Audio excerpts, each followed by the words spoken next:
All right. Hello, John. Thanks for coming back to the show. This is Hello, our Paul. episode number 5, I think it is, for our Yes. little series here. Um, for the ones that are watching, please make sure that you click on the links that are in the description of this video and all the videos that I've done with John, and that will take you to his website so you can sign up for his personal readings and you can sign up for his periodical that he sends out to his subscribers. So, Yes, John, thank you for it's coming the again. full, yeah, it's the full, it's the called the Hog Prophecy Report, and it's fully illustrated.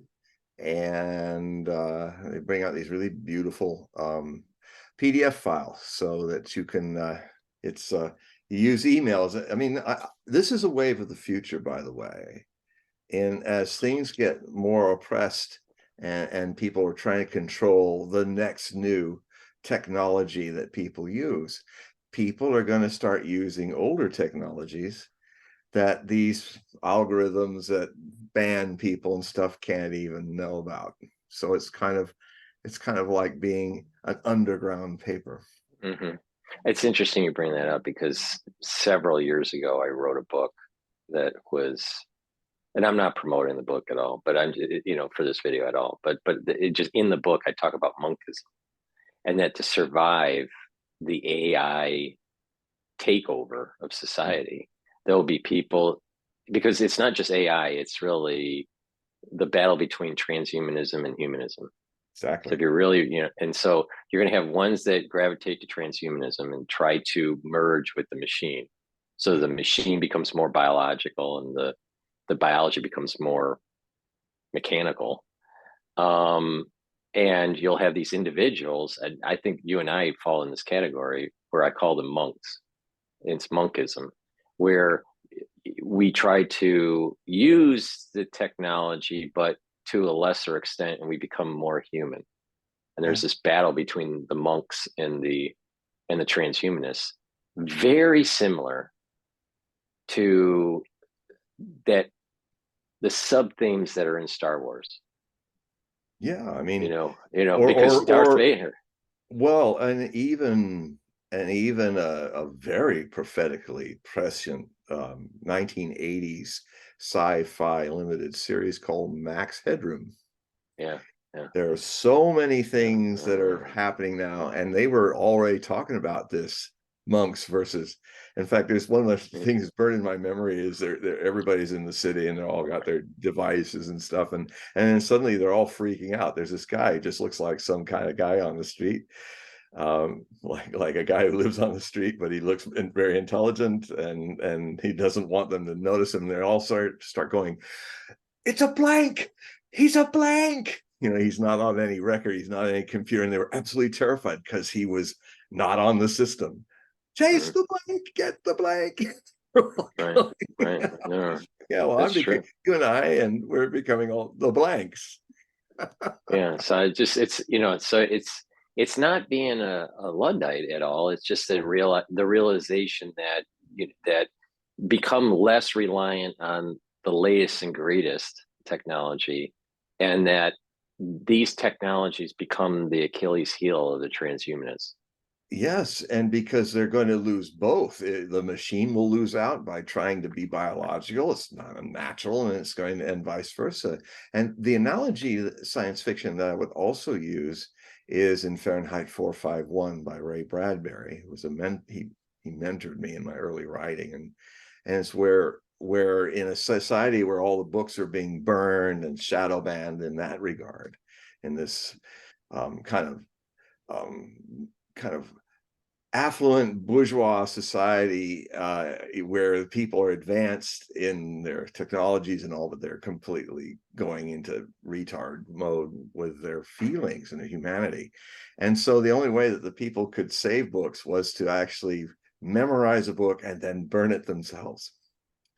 And then they would just keep giving it to their children and their children's children until these dark times pass, and then the books can be recited back into Well, people's it's heads. interesting you bring this up because the older Kabbalists, they were not allowed to pass on their works in written form. So usually what would happen is there would be a manuscript that was made, and then right before they died, they would burn the manuscript, but they had followers. So what would happen is that through their teachings, even though their followers didn't write it, they would be able to at least try to reassemble the manuscript from memory. Now, how good was their memory? I think it depends on the Kabbalists, but these Kabbalists, did something very similar where they would write down manuscripts on how to do certain things with God's name, and would destroy it before they passed away. I mean, there's a So lot of the oral tradition. I mean, the Hopi didn't write anything down until they got the signs of the sign of the swastika, the Great Red, and the thing that was the gourd of ashes, they call it, which if you look at a Hopi gourd, it's a ball like this with a thin neck. You just turn it upside down, it's a mushroom cloud.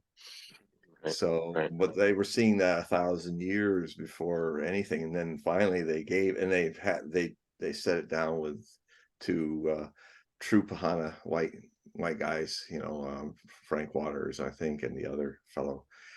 Anyway, so yeah, I mean, it's been around, and yeah, but go ahead. Sorry.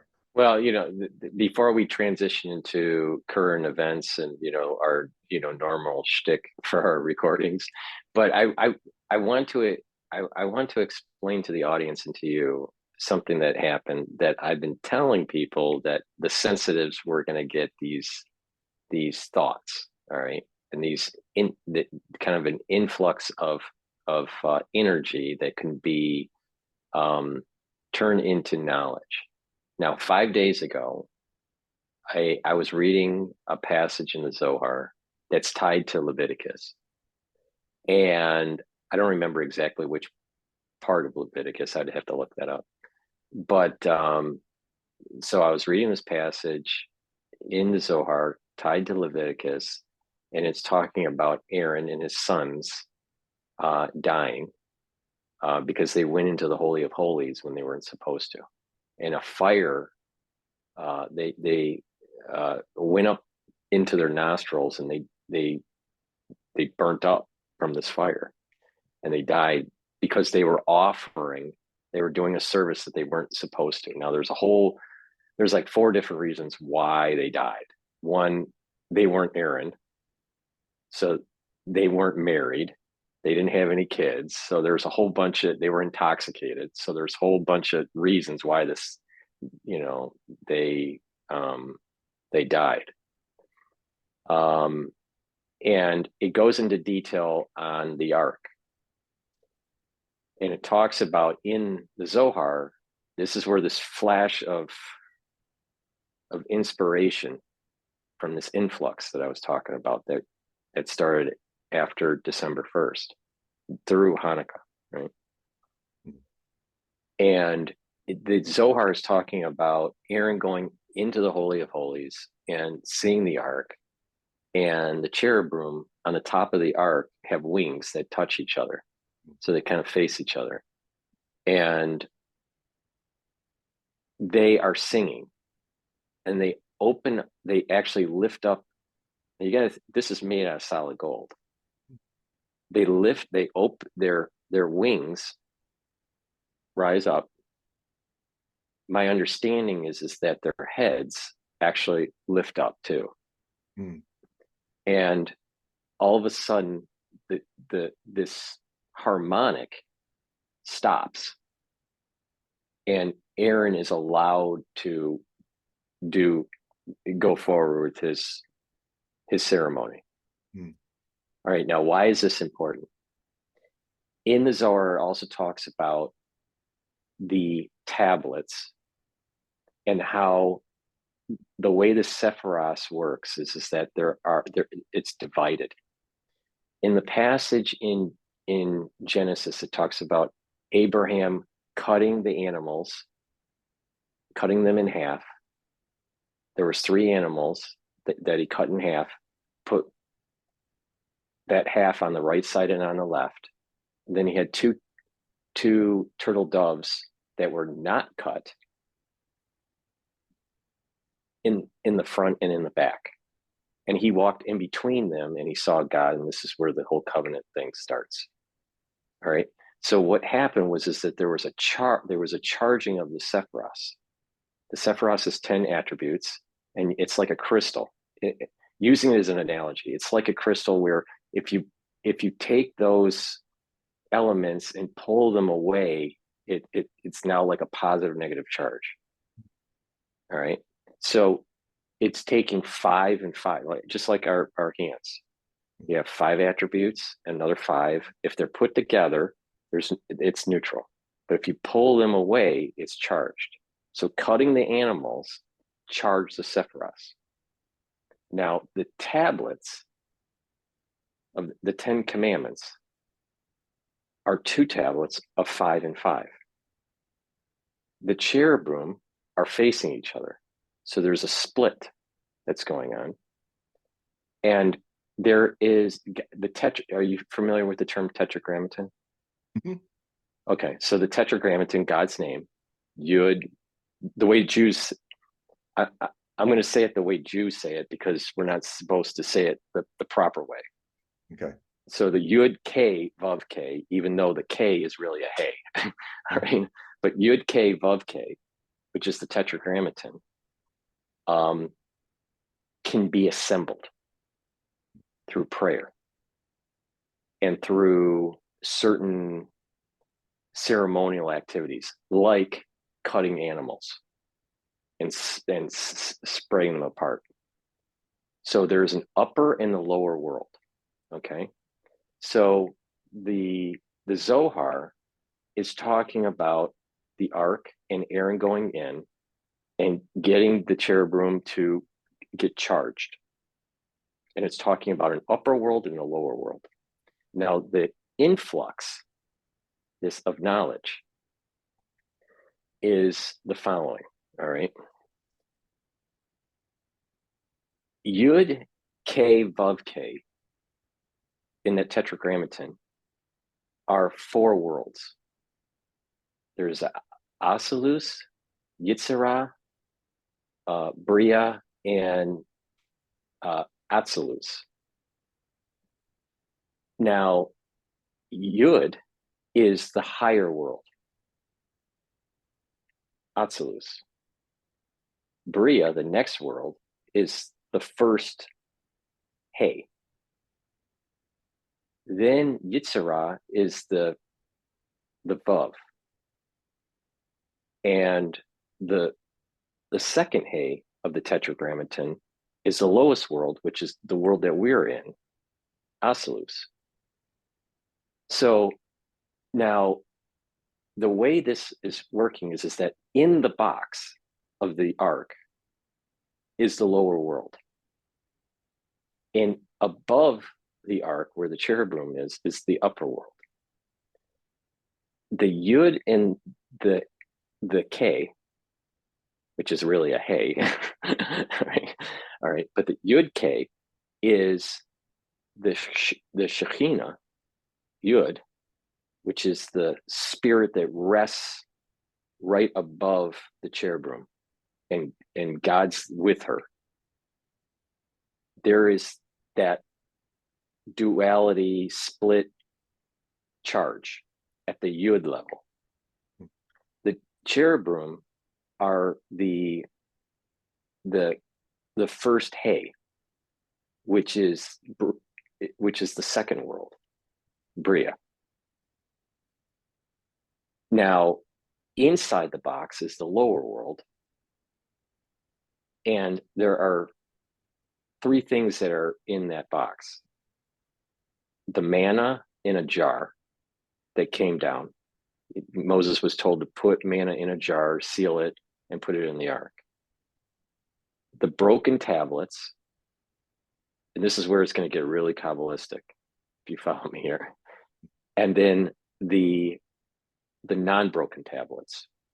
So there's 2 sets of tablets, one set broken, one not. because Moses, the first set comes down with Moses and he breaks them because of the golden calf. Right. All right. Now, so it's not exactly what Mel Brooks did in History of the World Part 2, where he came down and said, I have 15 commandments. I have 10 commandments. Right. Right. So, all right. So the way how should I phrase this? From a Kabbalistic standpoint, these 10 attributes of the Sephiros, each one of those attributes received a piece of light and it filled the attributes in succession. All right. So you have GETTR, which is the first one. So we talked about the Or Ein Sof, the light of the infinite. The light, the Or Ein Sof starts filling in these attributes. All right. It creates kind of a void and it fills the void and it spills over into the next attribute. All right. It's called Kilim, is the kind of the void that allows the light to be captured in and it spills over into the next one. The first two after GETTR, right, is Chachma, wisdom, and understanding. They don't break. My understanding is they don't break. These vessels don't break. Everything under that, the next 6 do. So the Yud is Chachma. This is that spirit that's resting right above the ark. This is a very upper level of the highest universe. The next universe, I can almost feel people asking out there, what about what are the ones that are breakable? Okay, all right, I'm getting there. Okay. Yeah, so the Yud is the spirit of God in the Shekhinah resting right over the cherubim. All right, that's Chachma. Bria, the next world, is the cherubim. That's Hay. Now we're going into the lower world, in the box. The next Sephiros break. These vessels break. They can't hold the energy. And that's mercy, strength, beauty, splendor, victory, and a foundation. Okay. The Vav equals 6. So if we count the number that broke, those are 6. All right. Number of man and sin, yes. All right. Now, that light, they fill the vessel and they break, and it fills another vessel, breaks 6 times. Okay. Then all of a sudden, what happens is that it's that light, the remaining light, is captured in the last attribute, which is Malchut, which is kingship. And that is the last Hay of the Tetragrammaton. Okay. The broken tablets that Moses threw on the ground when he saw the golden calf are those 6 attributes of the Sephiros, of the lower world, because the Jews weren't strong enough to be able to hold the light. It was manifested in this world through making a calf and not thinking that he was going to come down and all this stuff, right? But the Jews weren't, at that moment in time, weren't strong enough to allow it to be held in their own vessels. So to complete the Tetragrammaton, a new set had to be made. So in the ark, the tablets that are not broken are the lowest world that capture the rest of the light. The broken tablets are the attributes of the Sephiros of the vessels that could not hold the light. Now, what's interesting is that Jacob is represented as a Vav, and he represents the 6 attributes within this whole Sephiros and the Vav of the Tetragrammaton. While Abraham is Yud, and Abraham Isaac is the first Hay, and then the last Hay is, there's a debate. We talked offline on this, but there's this debate between King David and Joseph, depending on which epoch you're in a pre-Messianic epoch or the Messianic epoch. So this is the Joseph, for some people who may not know, this is the Joseph who had the dreams and was with Pharaoh. Right. Yeah. Right. So, but what's interesting here is that, and this is going to get kind of mathy, all right? If you look at a hypercube, all right, you can have different types of hypercubes with different dimensions. But when you're looking at a 5-dimensional space hypercube, 2 to the 5th power, that's 32, all right, in terms of the actual numerical value, 2 to the 5th power. But if you think about things that are cut, like if you were to cut a string, the scissor, using this as a loose term, the cutting tool, the dimensional space of the cutting tool is always n minus 1, meaning n is what you're cutting. Minus 1 is the dimensional space of the cutting tool. So if you have a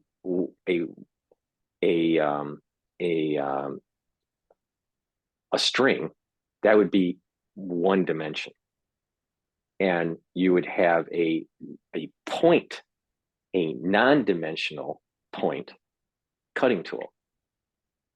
Follow me? If you have just a sheet of paper, it's 2 dimensions. Your cutting tool would be 1 dimension. Mm-hmm. The arc is a 4-dimensional cutting tool of a 5-dimensional space. And these things that I'm talking about, I have not seen in a book. But the things that I read in the Zohar were the spark that led to some of these thoughts that I've had. And I've confirmed it with some rabbis, and they agreed with me that but there's this connection between the Tetragrammaton, the upper world and the lower world, and the breaking of the vessels. The transitory world is the lower world. The upper world is the constant world, right?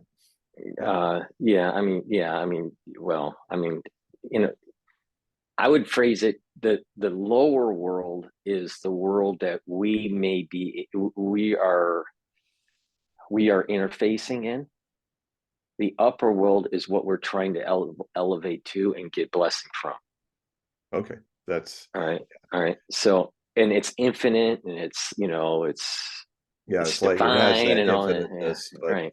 It's like the other stuff with all the 6s, which of course the term 666 is actually literally means man living in sin, forgetting the divine, and so it's not just the number of the beast and to jump over into Revelation and all that. So it's ironic that my P.O. box, the only P.O. box that they had available 23 years ago, was P.O. Box 666.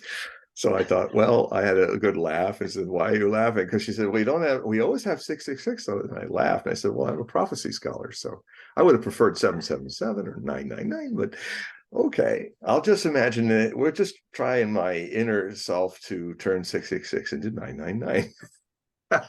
Right. So it was the cause of an entire joke book that in homage to Woody Allen's Everything You Always Want to Know About Sex But We're Afraid to Ask. And so I call it Everything You Always Want to Know About 666 But You're Afraid to Ask. And it was kind of humorous book and has a great Gustav Doré shot of all these angels peeking over this divine rays, and there's these big dragons going underneath. So anyway, just to Yes. balance this No. this rather deep and heavy. Well, I Yeah. just, it was a So how does profound this? thought. So how does this apply to since November 1st? I guess it was November. No, it's the 7th. November, October 1st. December 1st. Yeah, December 1st. So December 1st. how does that relate to what is going on in the world right now, especially in Israel? Well, I mean, Or does it I don't. even? I mean, like I was saying, is that December 1st was a cloud that was going to be going over the world, and people are going to be tested, and that there are people that are sensitives. Yeah. Are going to be getting either dreams or flashes of thought that will expand. Mm-hmm. All right, because part of Chokmah is this point of thought that expands in the next world. Mm-hmm. in understanding. So, there's this wisdom of spark of thought that expands into understanding, and then it goes down into the other elements of the Sephiroth. So people that are sensitive are going to be getting these flashes of thought that, if they've prepared themselves, will be able to expand that thought. So the flash of thought was some passages that were tied to Leviticus that were being expounded upon in the Zohar. And then I took and just through thought was able to expand it and see that there's more to the ark, and it's tied to the Tetragrammaton. Mm-hmm. So other sensitives will be doing things that are similar, but it may be in a different domain. It may not be tied to the ark or tied to the Zohar or anything. It could be tied to a completely different domain, but it's going to be just as important. Okay. Now, for the rest of the world that aren't sensitives, they're going to be tested. Mm-hmm. And if they don't excoriated, if they, if they don't prepare themselves and think about how to make their life better and kind of go through a purification, some sort of spiritual purification. Each religion has their own kind of way of doing this, but I'm just trying to speak in general terms here, but people need to go through some sort of some spiritual purification or cleansing and become a better person. And then the world will get a blessing. But there will be a subset of people, many, that won't pay attention, majority, and they will get cursed. Yeah. So you have these people that are sensitives that are going to be expanding these flickers of thought that can be used by ones that have been purifying, purifying themselves, and it'll be a way to move them forward into their purification process.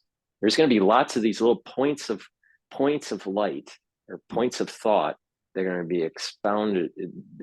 expanded on, and there's going to be a wider knowledge that will be happening, and it's just starting. This is something that's just starting. And I was surprised.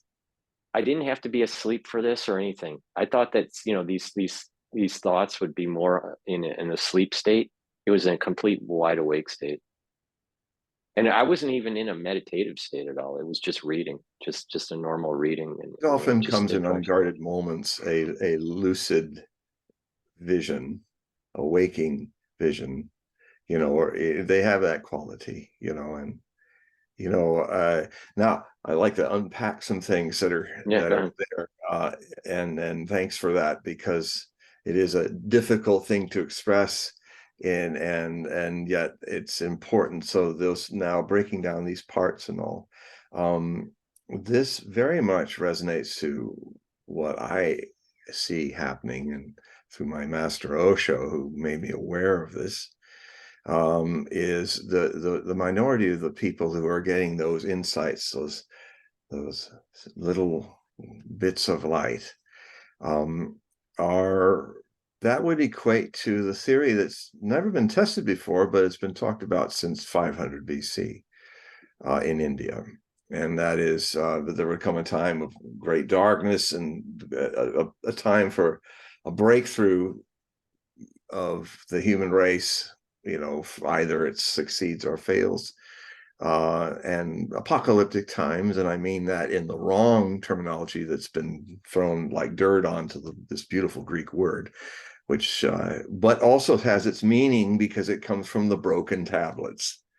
It comes from the world of changeable life that the foundation will always break. And all those other things you were saying, they have this quality that they can't be held, because they are of the dialectical world. They have a service in that, whereas the ones that are higher are equate to that inside us, which never can be broken, but can be forgotten. And that's what 666 means. The sin has been also dirtied with all your bad, you've done terrible things. It's always the reactions to the source of the meaning that have gotten more sway as languages catch more dust of meaning on them. Apocalypse, people now see it as doom and gloom and retribution, judgment day, lake of fire. The wicked will finally be punished, and the righteous will be sent up to God, and New Jerusalem will descend from the new heaven and the new earth that has no oceans and all of that. But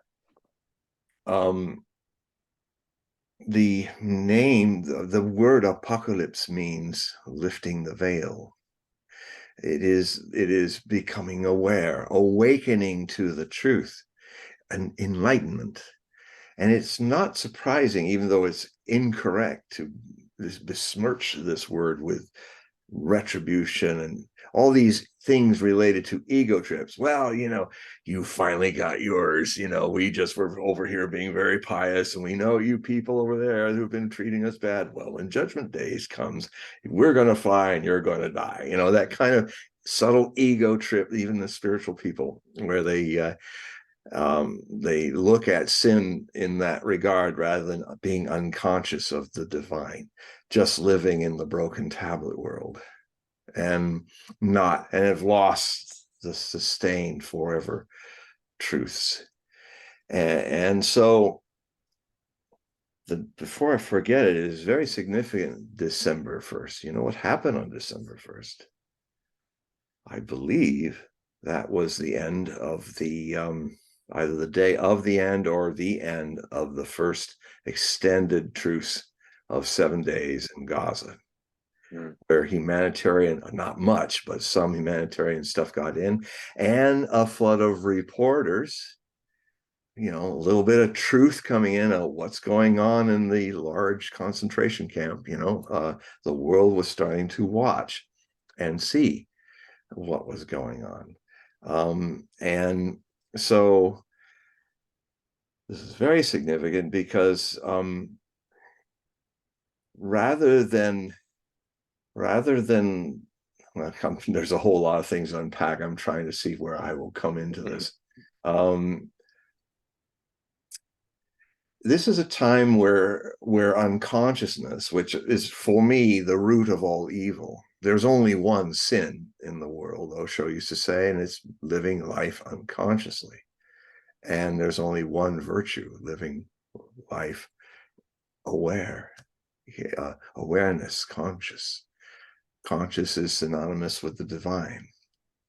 And so a long process that started 130 years ago, when many Torah Jews even were already seeing that Herschel, the man who founded Zionism, I'm mispronouncing his name, but anyway, I have gone and looked at all the quotes. We did some of the quotes before in other shows, and Zionism is trying to make itself believed to be synonymous with all Jews and the Jewish religion and all of that. Well, it isn't. And there have been many, I would say a majority of Jewish people who are not Zionists and are now rising up and saying, do not call us synonymous with what you are doing in Gaza and in the Knesset and under the sway of Netanyahu. You know, what you're doing is in fact, a lot of people are saying it's blasphemous. It's blasphemy. And it is often, in fact, some of the people who were worried about the coming of Zionism is that they said this is a politicizing. A lot of people that follow it are all about getting the land, the promised land back, and even sometimes openly curse God or just not respect God, don't really believe in God. So a lot of Zionists, and I've had some quotes that I put out and emphasized even more in my most recent sending of a few days ago, where this one leader, I think it was the Jabotinsky, the mentor of Likud Party and Freedom Party that became the Likud Party and was the mentor of Menachem Begin and all of that, and was the party that in 1948, just to review, Albert Einstein, with a lot of other thinkers, writers, historians, all Jewish people, all did this letter, open letter, where, and this was a few months after Israel was created in 1948. They appear in the New York Times. I actually have the whole article right there on one page, and all the names of the people. Einstein was the main writer of it, and their basic warning was, there's an element in the right wing side of Zionism, because they at that time considered themselves Zionists too. Yeah, but their view of it was, they were more liberal, and they were like saying, yeah, it's this place where we can live in harmony with the Arabs. You know, that's how it started. You know, and then the different parcels were traded back and forth. But they said they're worried that the right-wing elements that were in Irgun were literally terrorists. They were blowing people up and blew up a whole 76 British people in a hotel, in a five-star hotel so long story short, and a lot of them were even quoting, like they said, although how odious we feel about Adolf Hitler, we do like his idea about ethnic cleansing. And so, you know, it's like what people, I just had somebody ask me about is, why are the Hamas people talking about from the mountains to the sea, where we will be free? And it's a lot of people then said, oh, well, they mean they're going to clean out all the Jews in Palestine and just be a place for Palestine. What most people don't understand, and the people who know, and you know, if you're out there listening to me, you know what this motto comes from whom. It is the motto of Likud, the Zionist motto. It is saying, and they mean exactly what's making some of the Zionists afraid, exactly what you intended, you folks who didn't, you know, push, nudge, nudge. Yeah, it'll be free of Palestinians. And if we, you know, our first choice would be to make sure that we make them leave. But if we can't do that, we will put them 6 feet under our land. You know, and I am saying to you that what has erupted, and now it's become a whole world watching thing after December 1st, which is bringing this kind of shakeup of, okay, there's a whole, the Zionist movement now is in this panic mode, where they're openly talking about genocide, and, you know, that all the Palestinians are in collective judgment. They're bombing them. They're doing things I never thought I'd see people in Israel do, but they're doing it, and it's actually the manifestation of this festering idea, inhuman idea, which is racist, and it is literally one seed of Abraham is trying to destroy those who have the equal seed of Abraham. You know, it is like, mean, there are many statements in the Bible, but maybe it's a bit controversial, but I contend that the first three, when Abraham was given shown by the Lord of hosts the promised land, and he described its borders, and it's all there. And I have quote this from I think it's Genesis. Yeah, there's 3 segments in Genesis, and these were given to Abraham while his first son was already approaching teens. I guess it would be Ishmael from Hagar, who was the serving maid of Abraham's wife, Sarah, who was infertile. And the very seed survival of God's chosen people was at risk. So with the consent of Hagar and Sarah, Abraham seeded her with the seed of God's people. And it was the first seed that was sprouted is what later became the Arabs, the Palestine people. And then, of course, and when these first 3 things were given, it was clear that all of your seed, Abraham, will inhabit these lands as the promised land. All of your seed to me means that it doesn't matter which ventris it is impregnating. It's the seed of Abraham, right? Now, I may not agree with that kind of a male dominant idea, but it's Abraham's seed doesn't change when it goes into a womb that maybe some people don't like, discriminate against. The seed's the seed. And the seed was first placed into Hagar, and it was first, so the firstborn, the first Semite is Ishmael. Now, it's important to note that Isaac was not even born when these first 3 quotes. So, and when I read the other things that are going on, I must say it's a little bit, we were talking about how oral traditions before, I think we were on the show tonight, oral traditions always have that danger of being augmented and changed a little bit. And I feel that a lot of the qualifications that came after Isaac was born sound a little spiritually political to me. I mean, it just feels like, so it's just like when I worked on the Hopi prophecies, I didn't even deal with the vast stuff that's out there currently about Hopi prophecies. I threw all of that away and went back to Waters and the Book of the Hopi, the first transmission of the oral tradition into print. And I based my highly popular short book, The Essential Hopi Prophecies, on that.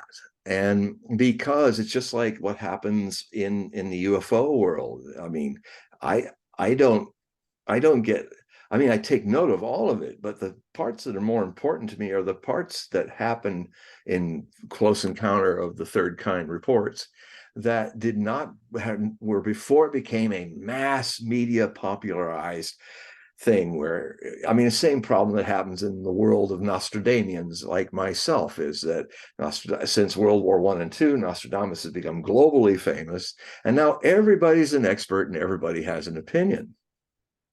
And almost nobody does the training that it takes to really kind of catch yourself in your own delusions and really see perhaps what Nostradamus meant.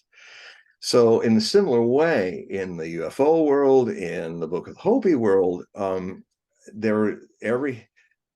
all those broken tablets are scattered all over the place, and the ones that don't break are almost forgotten.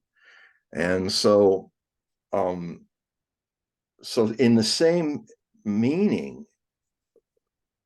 that's why I hold that the first 3 of maybe dozens that came after, the first 3 statements, while Ishmael was alive and Isaac was not even born, who became the father of the Hebrews, the Jews, those matter more like the book An Interrupted Journey. by John G. Fuller, it was the first clear, classic documentation of a close encounter of a third kind by Barney and Betty Hill.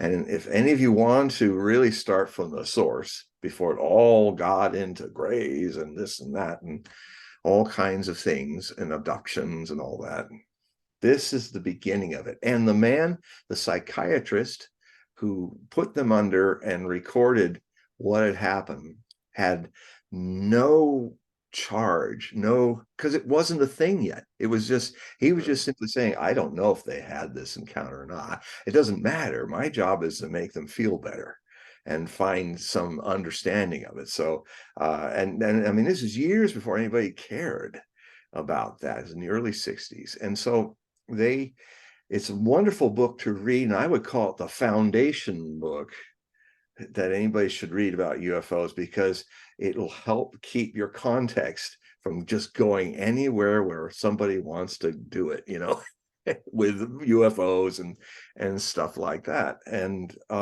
so, and similarly, the Hopi have that problem. And similarly, I think the struggle between the two cousin brothers, sisters of the Semitic race have had all this other stuff come up, all these addendums to the first three things that have caused this cycle of inferior versus superior Semite.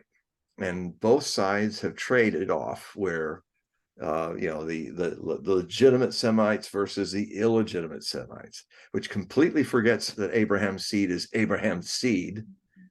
And for a lot of the Hebrews who think Hagar was not the same as Sarah, it has nothing to do with them. Abraham's seed is, according to her own beliefs, is what matters. So, and you know, Isaac was not even born.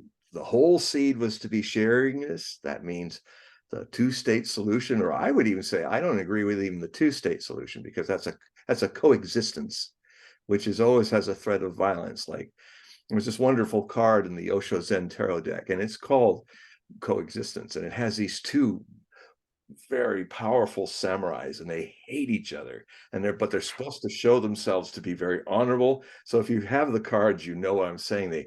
They're got their swords and their regalia, and the only thing they can do is touch the tips of their little fingers. They can't even shake hands. They can't even touch. Just I'll do this much, and that is coexistence. It always ends up in violence. The only solution at the end, and I write at length about this, especially in the second wave of new articles that I have out, is the two-state solution is something since December 1st. It's dead. It's over. That's an illusion. That's a broken tablet. The foundation will eventually have. Now, I imagine that if we all survive this potentially World War III event that can come out of this, and I'll get a little more into that as well. Just now, some developments that are happening just in the last 12, 15 hours that are seeing Ukraine and the Middle East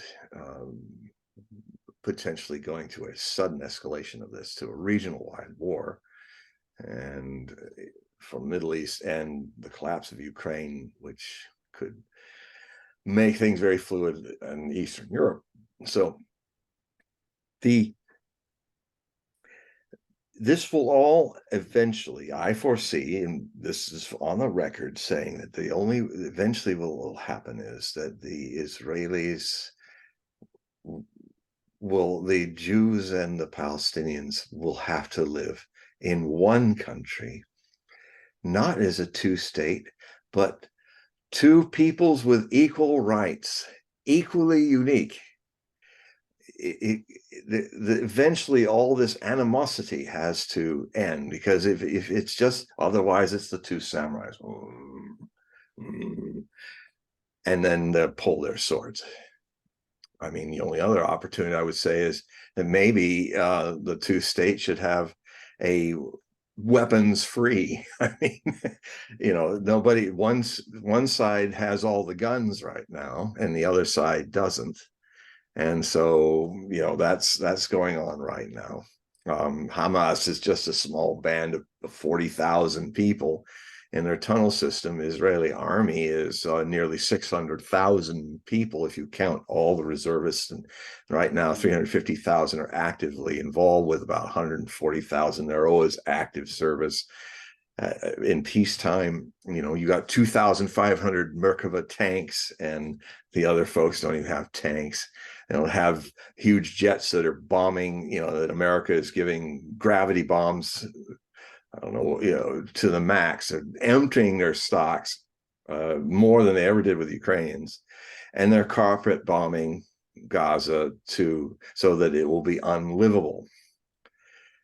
So that's happening. And since the truce ended, the bombing of all those Palestinians, 1.5 million that left the north, are now being bombed by the very same people. So this is moving fish in a barrel, and you're throwing the rocks, Mr. Netanyahu, and the Zionist supremacists who are running Israel. But only 4% of Israelis like Netanyahu since 7th of October, when the man who was always going to keep you secure completely dropped the ball in the ultimate Israeli Pearl Harbor moment when Hamas broke out. So he's politically dead. And what's kind of ugly about this is he's literally perpetuating his war so he doesn't have to go to prison. I mean, he's been caught on camera over the years saying that, oh, don't worry. I know the Americans. I almost grew up with them, so I know how to manipulate them. They're kind of dumb. They're so there's rumors that Biden is, I think it might be rumors, but I don't know what Biden's people are telling them. Look, you can keep doing what you're doing, which is genocide. They're not going to say it because they're culpable in it. America is culpable in this crime against humanity. So that's another reckoning that's happening. The Americans are vastly losing respect in the world as a power. And this is just speeding up the hegemonic decline and fall of the United States even faster than the Ukraine war is, because the America always has the power to pick up the phone, like Reagan did to Menachem Begin in the Lebanese war of 1982, and he said, Menachem, stop it, end the thing, otherwise we're not going to send you any money, any weapons. We are the boss of you, Israel. Netanyahu is playing on the stupidity of Americans and naivety of Americans, and the kind of gaga wonder of especially evangelical Christians who are in politics. And he plays that well because he knows full well that he needs them, but he can't let them actually win, because the whole point is then all Jews are kind of sacrificed to the second coming of Christ, and it's another form of another genocide. So if they don't convert, the Christian evangelicals, and I have them in my own family, so I can tell you, it's like, they just love Jews because they are a way to fulfill something. They're useful to the evangelicals' idea of how this ends with them going to heaven. So it's the same kind of thing where America uses countries. I mean, look, how many years were Americans saying, we're with you to the end, Afghanistan, we are always going to watch your back, and then suddenly, we got this thing in Ukraine over here, bye, good luck. Just drop them like a bad habit. Ukraine is going through the same problem right now because this war is a lot more important to the United States. And I predicted that the Senate and the House would not pass. And it's literally, Americans are pulling the plug on Ukraine. It's going to end Ukraine because this $6.8 billion they need per month, or they need this amount which comes up to nearly 60 or some billion dollars, which would only get them to July if they didn't already cut half of it and give it to corruption and stuff like that. But this is literally keeping Ukraine heart beating as a nation. This money goes into paying all the soldiers. It's even going into paying much higher fees that they're trying to use to get this final mobilization off the ground, where they're putting 16 and 17-year-old boys and women from 20 to 25. They're going into the army because literally the people who haven't been of war fighting age have already left. And now they're just literally going into spas, going into places of gathering, and they literally dragging people out, these police, and forcing them to go to war. And even today, I saw the head chief of the military, Ukrainian military intelligence. He was quite frank, and he was just saying, the problem is our people, I've just got to admit it, our people don't want to fight in this war. They don't want to defend the holy soil of Ukraine. And I mean, we just have to admit it. They all those 6 million guys left, and now these people are, you're not kicking and screaming to the battlefront. These people go. We're not going to get good soldiers out of them. And so we're really in trouble. I mean, he's saying we still have to do this mobilization, but he was saying, but it's in so many words, it's not going to work. But a deeper thing about it is this: Ukraine is an artificial concept. I've been saying this years before this all happened, and now I'm seeing the fulfillment of it. Why is it that the people don't want to go in droves, like the Russians, who are getting 2,000-3,000 volunteers a day to fight in this war, to the point that when they started the war with about 150,000 coming into the war, now they have 800, 900,000 forces in Ukraine, and a full allotment now of 2.2 million. They've advanced almost 1.5 million more people in the force, because Finland is now a part of NATO, so now they have to have a Leningrad military district.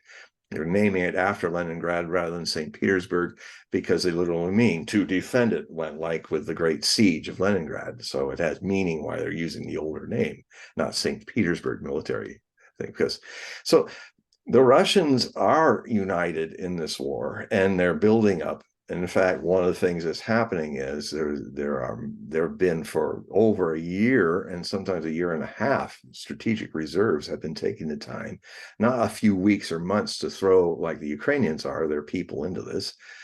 They are really taking the time to train their people, and they have these vast arrays of offensive forces. And I've been feeling for a long time now that the northern provinces, northeastern provinces of Sumy is one of them, that would be where this great Russian offensive would come in. And now it's looking like more and more signs are that something is developing. Ukrainian scout parties are trying to go deep across the border to see what's happening. A lot of them are getting caught. A lot of these units are getting destroyed. But what they have discovered, there's lots of tanks, lots of stuff, getting ready for a big push. I predicted that the winter this year would be worse because of El Nino conditions in that region usually make for colder than normal winters. I was a bit wrong about being a dry cold. This is full of snow as well. And that is perfectly conducive to the masters of winter offensive, so the Russians. And so the unraveling with the funds that America will not give to them, it appears, that Johnson, the new Speaker of the House, means business. Because this issue of, we'll give you the money to Ukraine, but you've got to do the things we ask you to do on our border for our security, like finish the wall, close the border. Only let the process, don't just let millions of people come in that we don't even document, give them money, give them cell phones, and scatter them all over the country. I mean, this is not protecting people, and Americans are getting a little tired of Afghanistan and Iraq and now Ukraine, that these people come first and we do not. And the way astrology is changing is that Pluto's moving more and more into Aquarius. more and more into its position in the French Revolution, which means the people get pissed off. Finally, you think they're never going to do it. You can sit back in Versailles and drink your champagne and say, oh, let them eat bernouche, if they don't have any bread.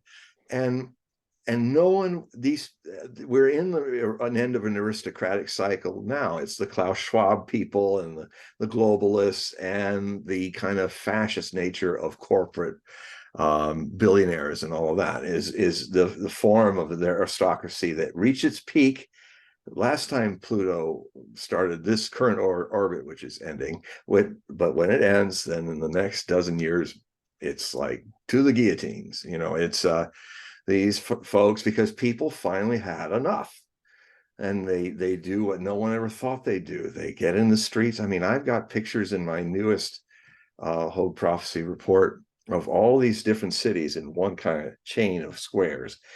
Vast crowds of people, crowds that have not been seen since the great Iraq War protest in 2003 in London. They had the same, like 1 million people. And it's people are starting to get tired of it. The news, if you're watching mainstream news, you're gonna see as little as possible about it, because it's a tidal wave. It's slowly coming.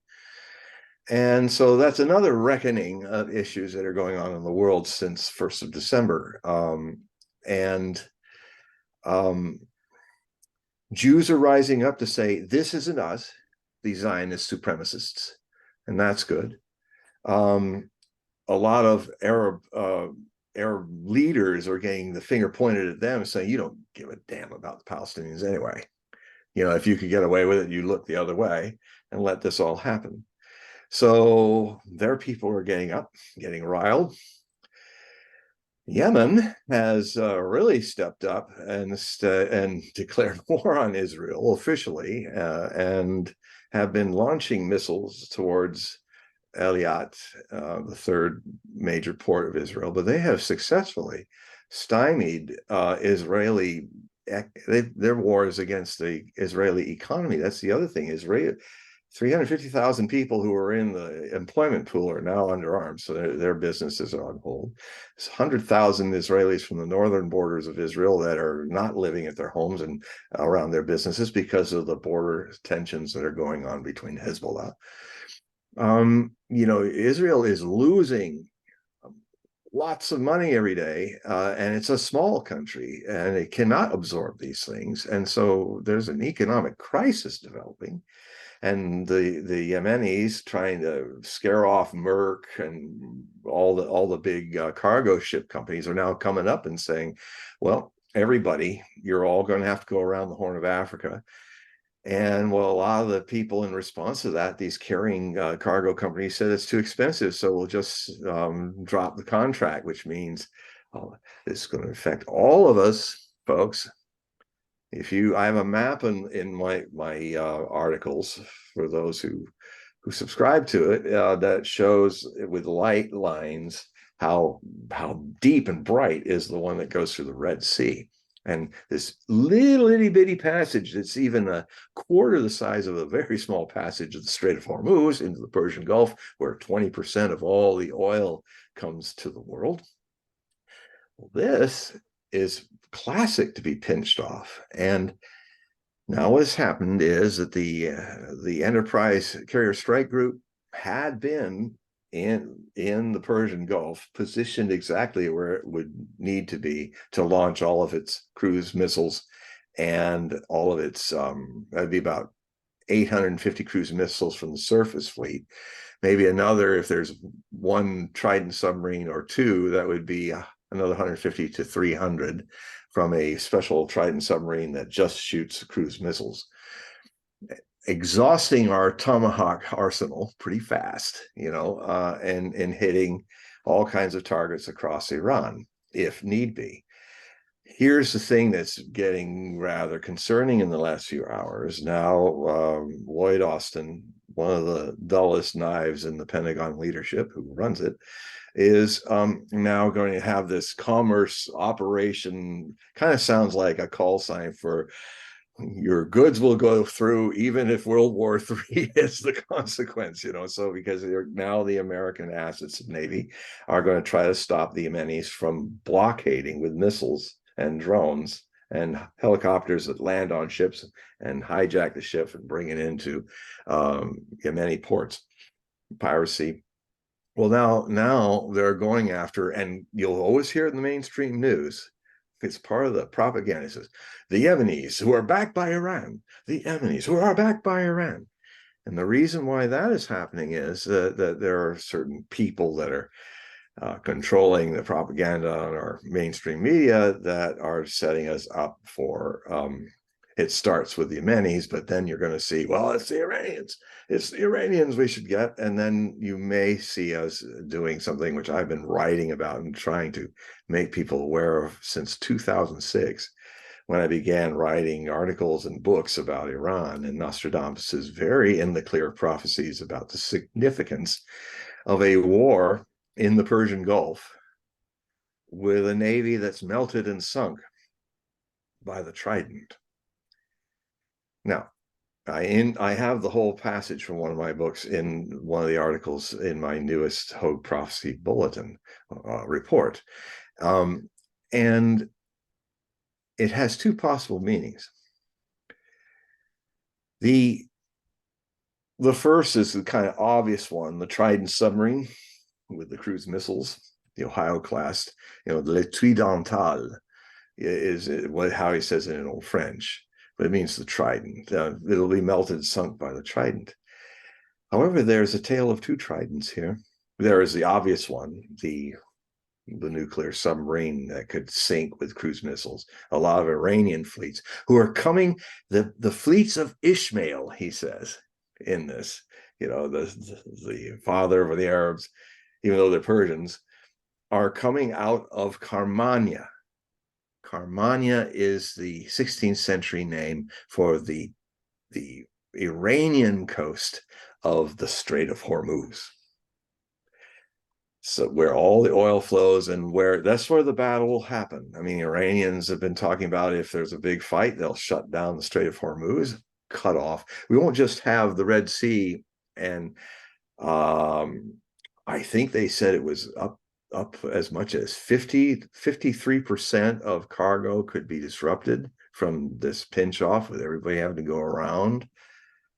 So, in another week or so, by New Year's, this is still going on. This is going to impact all of our lives. Whatever your goods and things going to uproot, confuse just the last minute way that we've got everything set up. So, I would suggest that you all very quietly get the basics and stock them up a little bit, basics of things that because things are going to be disrupted. They will especially be disrupted if no one's wanted to really until after the 1st of December, where it seems like people are ready to, we know it's going to kill us, but we'll do it anyway. There's that kind of problem with the darkness that's gathering, where people can't help themselves. The Israelis cannot stop. Their blood is up. The Israeli leadership is bombing the crap out of people. And it's probably past 30,000 now, if we could really get in there and count. But and then they're doing perverse things that are just dumb. They don't even work, which makes them look more bad. Is, for instance, you probably all saw on the news, I'm jumping around here, but I don't want to lose this point. I'll get back to the Yemenis in a moment, but you probably saw all those naked men in their underwear and hands on their head, hundreds of them, marching around in the ruins with Israeli guys with their guns saying, yep, they've been talking about how they do the saltwater flooding and flood them out. No one's even talking about how that will absolutely ecologically ruin the land there. It's like putting salt on your crops, like the Romans did in the Carthaginian peace against in the end of the Punic Wars, turn it into a desert. But then there's even been some footage of seeing the salt water being pumped, so they're going to drown all the people. By the way, that is a war crime. And there's all those hostages down there. they're supposed to save. Of course, there is the Hannibal Directive, which unfortunately now we're getting the numbers of that first day with the greatest loss of Jewish life in any war in one single day. And now it's looking like the numbers are coming out that 632 Israeli Jewish citizens were killed by friendly fire. Another few hundred Israeli service people also killed by friendly fire. So, the whole 1,000, it comes to a total of just under, the actual number is just under 1,200. It's in the 1,200, it's 1,909 something.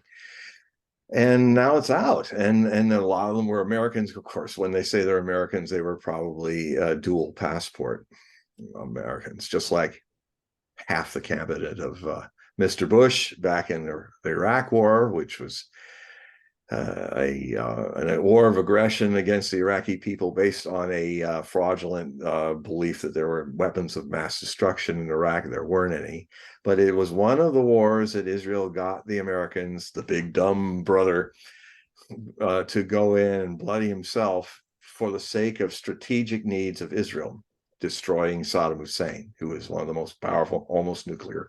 So, they bring in America to do it. And they go, oh, yeah, okay, I'll do it. And, we lost 7,000 people and 30,000 wounded and 1 million Iraqis. But Israel is got one less potential enemy to worry about. What did we do helping destroy Syria since 2011? That was also us fighting Israel's wars. And why are we doing that? Because Israel owns our Congress and our executive branch. AIPAC. AIPAC is a lobbyist for a foreign country. And you know what? They don't have to sign up as lobbyists as a foreign country. They're allowed, they say, oh, well, it's American Jews and American people who are pro-Israeli. If you go and look at AIPAC, most of the people who are working with all the money they're feeding in to buy candidates to be pro-Israel, and if you don't remain pro-Israel, we'll primary you, they say, which means that in the next primary before the next election, they'll get money to a pro-Zionist candidate who will get more votes than you. So if you want to stay incumbent and keep the money coming in, you got to follow what we say. The other thing that people have to say, and it's not said enough, if at all, Epstein was an asset of Mossad. His first time when he was arrested for child pornography and underage girls being used as whores, he got a really light trial. And then when the Attorney General of Florida was asking, well, why is he getting off so easy? He should, and he was told, no, he's an Israeli Mossad asset. And what is his asset doing? It is, taping very powerful and rich people. One thing Mossad has been really good at is the honeypot spy. I mean, the Russians, Americans, all the espionage people do that. They catch people in their weaknesses, and so Epstein was filming everybody, and basically he would he'd be telling Bill Clinton or any other powerful people, powerful lawyers and other people, he says, well, just no problem, we just want to be sure you're going to keep supporting Israel no matter what. It's blackmail, folks. And this honeypotting of power and this using of money without them having to acknowledge that they are a foreign lobbying organization, which gets you in prison if you're some girl a Russian girl who likes guns, and she ended up in prison because she wasn't signed as a foreign agent. And she was, so, that happened. But AIPAC is doing that all the time. And they can say, oh, but I'm an American citizen. Yeah, is that your only passport? Don't you also have dual passports? That most of the the who's who of neoconservatism in the earlier generation, that was the George W. Bush administration, I was surprised to see how so many of the key people in that were serving two masters, Israel and the United States. Can one serve two masters? Can, so we literally have people, and a lot of them are the neoconservatives that are even in this cabinet of President Biden. They're serving two masters. And I would say the one in Jerusalem is got a lot more clout in the United States. And now it's getting out, and it's getting out more and more. So that's a thing that makes it very difficult for the American people to get people that are above them serving their things to realize that they're not serving us, they're serving another country. Now, if it was Germany or if it was China, or we'd get pretty riled about that, but it's kind of not said enough that our government's compromised. It's not we the people, it's we the AIPAC. By the AIPAC, for the AIPAC, not the people of the United States. So those are some of the things that are coming out after December 1st, because you can see it now. What's significant also, Paul, about this is that now the mainstream media, we were talking about this, about how I've noticed in some of the shows now, YouTube is being nicer, and I've thought, well, maybe it's because now the mainstream media is starting to say a lot of things that we've been talking about and having to hide about for years. After December 1st, the cat's out of the bag, and it's not going back in the bag without a lot of scratches. And maybe never. This is what's happening. That it's just like what happened when Goebbels just got the Germans believing right to the bitter end that the miracle weapons and this were. There's even miracle weapons in this, the HIMARS, the ATACMS, in Ukraine, all these miracle weapons that are going to, the Leopard tank, and it's like, and it just went. And now, not even the miracle of any money to keep it literally going, keep the government paid. And they've already lost 6.8 billion a month. It's very likely that the Republicans are not going to allow it to be voted through unless the Democrats make the border, close the border, and do that. And that's just like anathema to them. So I don't think they're going to get their money. And that means that without even a shot fired, and there's a lot of shooting going on, and the Russians are getting much stronger every day, and the Ukrainians are tired, worn out, losing 10-1 casualties to the Russians for now 2 years, and burned through 500,000 dead. It's not the Russians that are losing the hundreds of thousands. It's actually the number because of the BBC. This is not like any pro-Russian group. And the people who are involved in, it's an activist group in Russia. They have their base in Latvia, and they're all spread out in Russia. And what they're always searching for is any notices of people who died in the war, the soldiers, and a funeral, or that a new grave has been dug or something like that. And it's ironic that the source that is actually giving the right numbers for the Russians is the BBC, and they hate what they're discovering because they want it to be hundreds of thousands of Russians. But it's about 36,000. Only 36,000 if you add another 100,000 wounded. These are big numbers. These are numbers that Americans wouldn't have tolerated in the 10 years of Vietnam. They're almost doing in 2 years, burning through dead as many as were in 10 years with the United States. So the Russians are losing people, but compared to the Ukrainians, the Ukrainian losses are, well, it's war ending for them. They're not going to, they're just running out of people. And so so that's happening.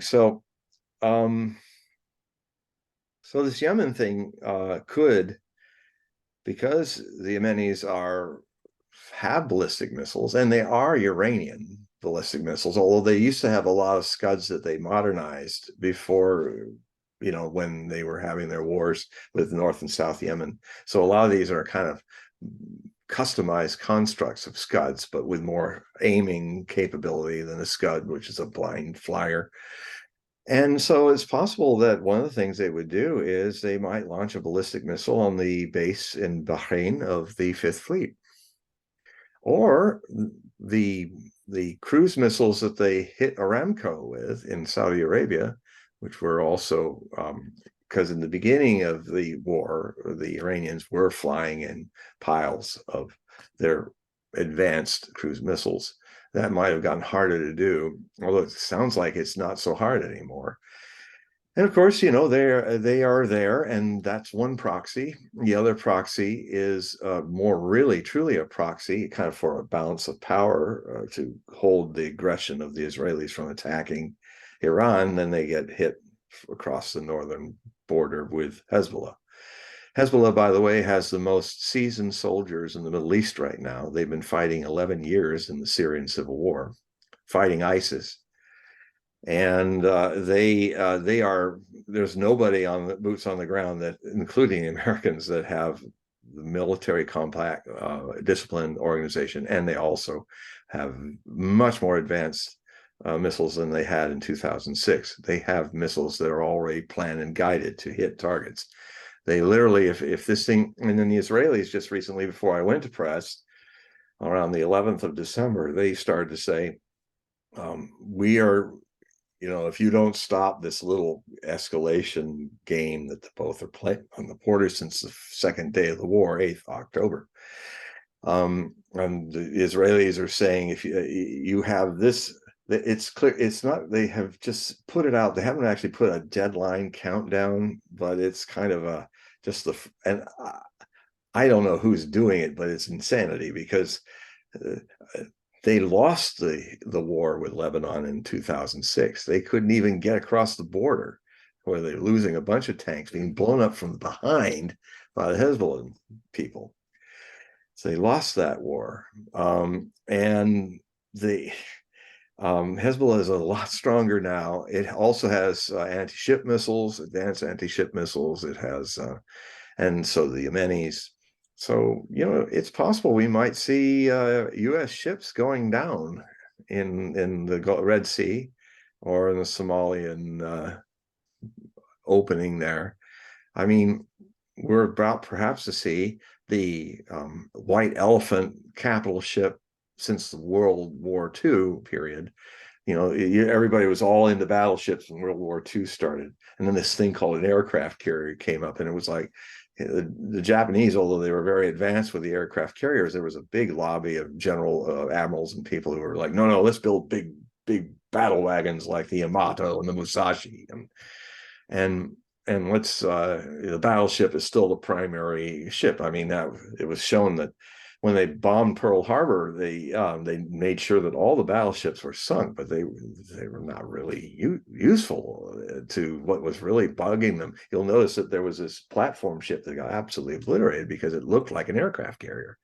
When they found out they didn't hit any aircraft carriers, that pretty much was a loss because if they had sunk the aircraft carriers, they would have had 6 months free reign, air superiority, sea superiority, to take whatever they wanted, maybe even Hawaii.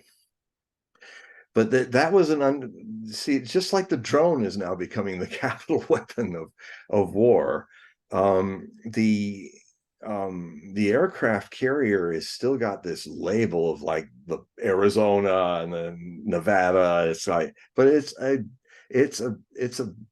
big dumb boat that's going to sink. I mean, I'm looking at situations where if a Jervan or variant Jervan Iranian drone run by Yemenis, if a swarm of those came in, and if just one got into the hangar deck and struck some fueled up jet, F-18, the Enterprise would go up like the Kaga, the Akagi, the Soryu, and the Hiru in the Battle of Midway, when the four main fleet carriers of the Japanese Navy that turned the tide of World War II on the 6th of June, 1941. And so, I mean, they're very vulnerable. They're old. You know that I discovered that the crews are understaffed because of the terrible time American military is getting to recruit. There's only now 9% of the American draft age boys that want to volunteer to fill our Army, Navy, and Air Force. That they're trying to hide it, but a lot of these ships are understaffed because they're just not. They're spreading everything thin. The United States forces are in a terrible condition, and so, I mean, they wouldn't, if there was a ground battle between the Russians and the Americans, like if the 101st and 82nd Airborne found themselves, first off, they are out there, but they're not. I mean, we've seen what happens to Bradley tanks and Bradley fighting vehicles and Leopard tanks, a big flaming cow of a tank. And it's showing the world that the Western armaments, the military-industrial complex, is definitely into profit and not into purpose. Whereas the Russians are, of course, making a profit so that they can, but it's all done serving the purpose. The Russian military-industrial complex is overseen by the government. It's not privatized. Certainly the private companies contracting with it, but the whole focus is not making the money and not making very, an F-35 fighter that can do everything. It can even clean your glasses while it's shooting missiles, or, and so it has so much complexity that's constantly breaking down. But the good news is, if you're Daddy Warbucks in one of those billionaire mansions all ringing Washington, is that's good. That's good for us, because then they have to bring it in, and then we get a few more $1 million fixing it with planned obsolescence. So because, war, these are complicated machines. But the Russians have proved that you don't have to be complicated to do things really well. And it doesn't have to be expensive compared to the Americans. So, the military-industrial complex is looking at a credibility crisis right now. And people are starting to make contracts with the Russians to get their weapons because they work and they are purpose-oriented. They're really there to end a war, not to perpetuate a war. And, this sick, perverse, real broken tablet here.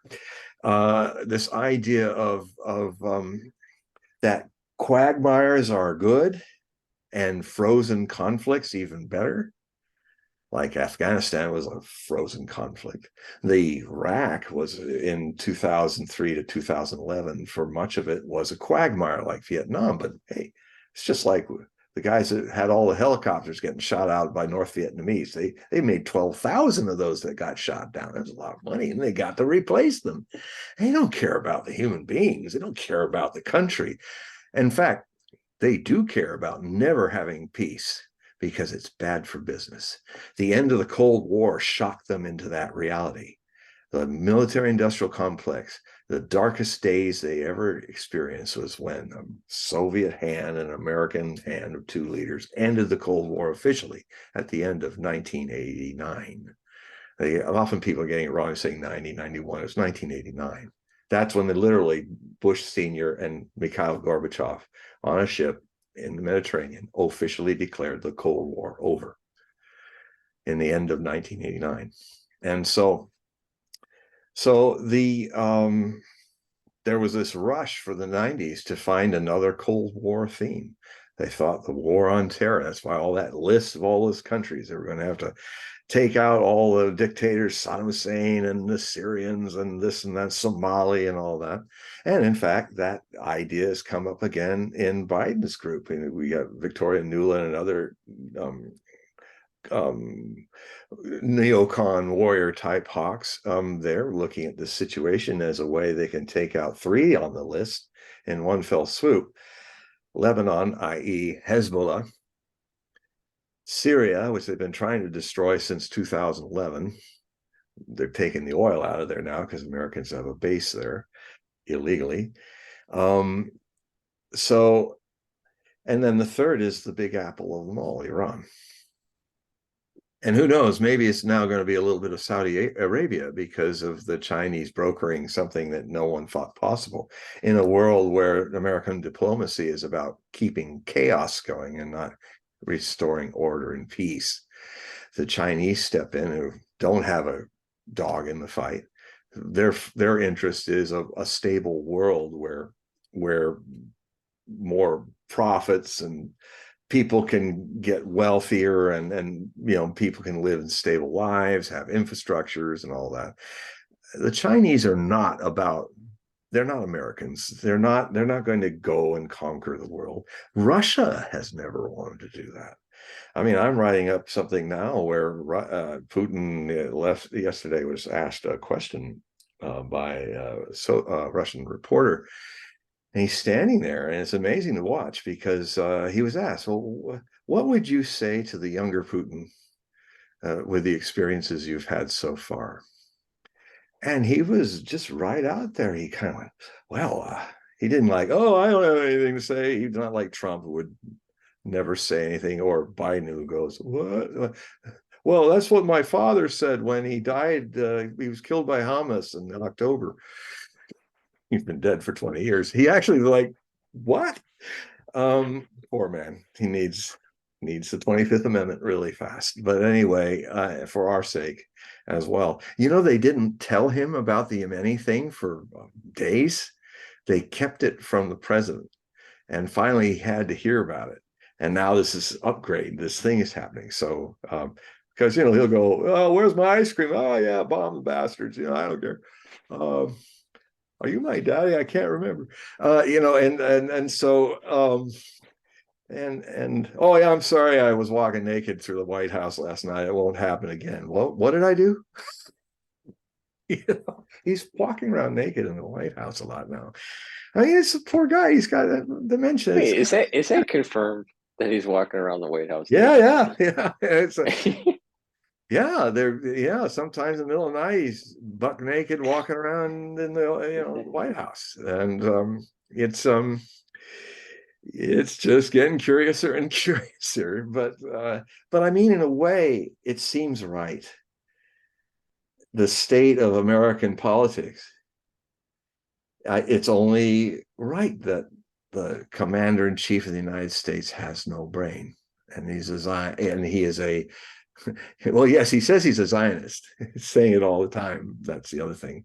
I don't think he understands what that means anymore, but I'm a Zionist. My father died. He follows it up with, my father was killed by the Hamas. Stuff like that.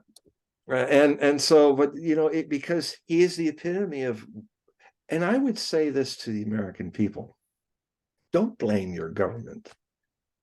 You're the fault. We are all in America and in Europe and a lot of the Western world. We have somehow not been vigilant to our democratic virtues. We have forgotten how many wars were fought to destroy fascism whenever it rises. It rose. People can say, oh, there's Nazis everywhere. There's Nazis even in Russia. Yeah, but they're not in power. There's 2 European countries that are the cause of 2 world wars because they allowed sleep at the switch of the citizens' responsibility to protect their nations. The first was Germany. Germany allowed fascism to come. Well, there was Italy too. That's true. Italy was there, but that was the inspiration of Germany's fascists who modeled it after Mussolini. So Italy started it. Germany became, so you had 2 governments that were fascist, and then you had World War II to destroy them and end fascism.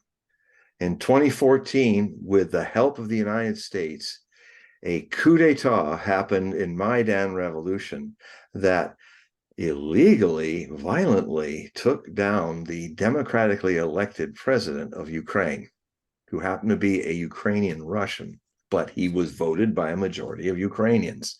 That's legal. He escaped with an inch of his life. He was attacked. This whole the agency of this was Right Sector, the most virulent Ukrainian Nazis in Ukraine. Zaluzhny, who was on Time magazine, who is potentially going to become the next leader because there's a rumbling of a coup that's coming with Zelensky. I mean, Zelensky had said to him, I want your resignation, and he's in Kiev, and then Zaluzhny's closer to the front at Dnipro, on the Dnieper, and he says, I'm not going to give you my resignation. I'm going to stay at my job. And then he said, and if you ask me to be fired, I will face and respond to the consequences, which is like a threat of, okay, see who can, he was kind of opening the stage for a coup. It's since gotten closer to that. So Zelensky is still doing his old game again, where he doesn't want to come home. He's just trying to find another person to annoy, asking, we want more money. You just got to give us more money. You know, I need to build my, do you have good land there in England? Can I buy a mansion there? You know, the man's got $400 million that he's siphoned off the Ukrainian government. A lot of your taxpaying money that guy has. And it's not just him, it's a very corrupt country. That's why a lot of that $6.8 billion, about a third of that goes in people's pockets. And then the rest may get to the front. I mean, that's a whole other story. I've also written articles about that and some very good sources in Ukraine about that. So, and the Rada, the Ukrainian parliament, a lot of the parliamentarians are trying to escape the country and they can't get out. So, but people are leaving the Rada. So it's like the rats are starting to, leave the sinking ship, politically speaking. But anyway, so unravelings, the foundations of things. The tablet of foundations is cracking in so many ways.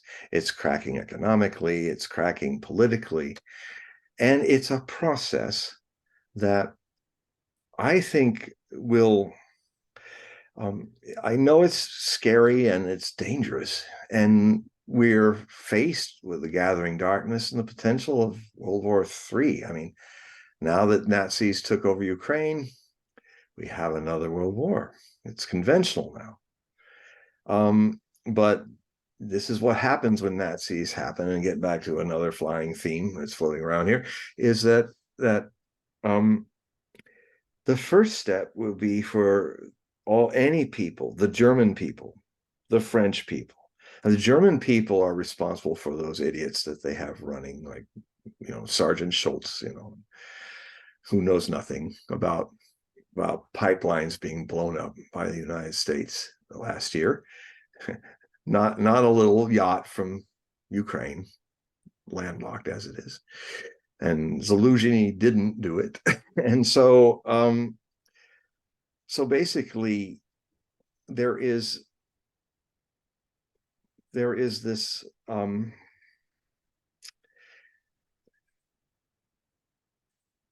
we have to face our part in it. And it's not a negative thing, unless you want to save your pride and your ego to the other end of your lives. We have to all look and assess it. How did we in democratic nations in Europe and in the United States and Canada, these dimwits that are elitists, that just do. How did the European dream of a European Union end up, after the people voted it in, they voted in a technocratic dictatorship in Brussels? It's been a dictatorship there ever since, and it's set up so that an aristocracy would run the world. The new Versailles is that funny round building in Brussels, which some very interesting wags who do some nice jokes. Somebody took Bosch's Tower of Babel, and I mean it. I swear, I don't know if they did it on purpose or not, but it has this quality that it's half built, and it's got some things like, where they're trying to say where it's a work in process, or were they trying to make this glass and steel smooth thing the modern version of the Tower of Babel of Bosch's painting? And some people have I've used the picture a few times where you blend Bosch's painting, and there you got, he's looking, and the guy doing the Babel stuff. And it's the European Union Capitol building. Mm-hmm. It's just like, yeah. So the Tower of Babbling Brussels sprouts in Brussels, and so you've got Annalena Baerbock, who is the foreign minister who can't even count. And when she was asked, well, how would you like Putin to change? Oh, I would like him to change. I want him to change completely, not 180 degrees, but 360 degrees. For you mathematically challenged people like me, that means this is where you were at. If it's 180, that's a complete change. But if it's a 360, you haven't changed. You've come right back to where you started. So, and or saying, I don't really care what the German people want. We're going to get involved in this war in Ukraine, and I don't give a damn if they'd care or not. I mean, they voted you in. Aren't you the German foreign minister? So anyway, and you got Schultz, who he's standing where Biden is absolutely stating, not too subtly, where he had a few more brain cells back then, but he's saying in I think it was December of 2021, he's got Schultz there, and the press person is asking, well, what are you going to do if there's a war, and that's all it's Russian gas? What are you going to do about it? The Nord Stream pipeline? He says, oh, we have a plan. And if this war starts, and he's basically saying we're going to destroy it. I mean, he didn't say destroy, but it won't be working anymore, stuff like that. And like she said, but I mean, look, the German chancellor is here, and you're going to be destroying this pipeline, which gives them all their cheap and affordable gas to do what they do, and be the fourth biggest economy in the world. And she didn't say that, but I'm adding that. And he just said, no. So how you say you can solve it? Oh, we will, said Biden. And then she ended up, it's not usually seen, she then talked to Schultz. So what do you say about all this? And he speaks English, fluent English. So we are 100% behind our American partners. And you can bet on it. It's a little. So, I mean, a lot of people said that Germany is still an occupied country. And, this whole, I mean, there's a certain point where schuldig, guilt, has been used to keep Germany down. I mean, enough whipping yourself about Adolf Hitler for several generations. I mean, the bigger problem was that the Cold War interrupted the denazification of Germany. And that's why it didn't work. Now I'm going to roll into another arena, because it's coming soon now. I mean, this war is not going to last in Ukraine for years. The aftermath of what happens to Ukraine may make it last for years, or may bring back a Cold War Iron Curtain situation.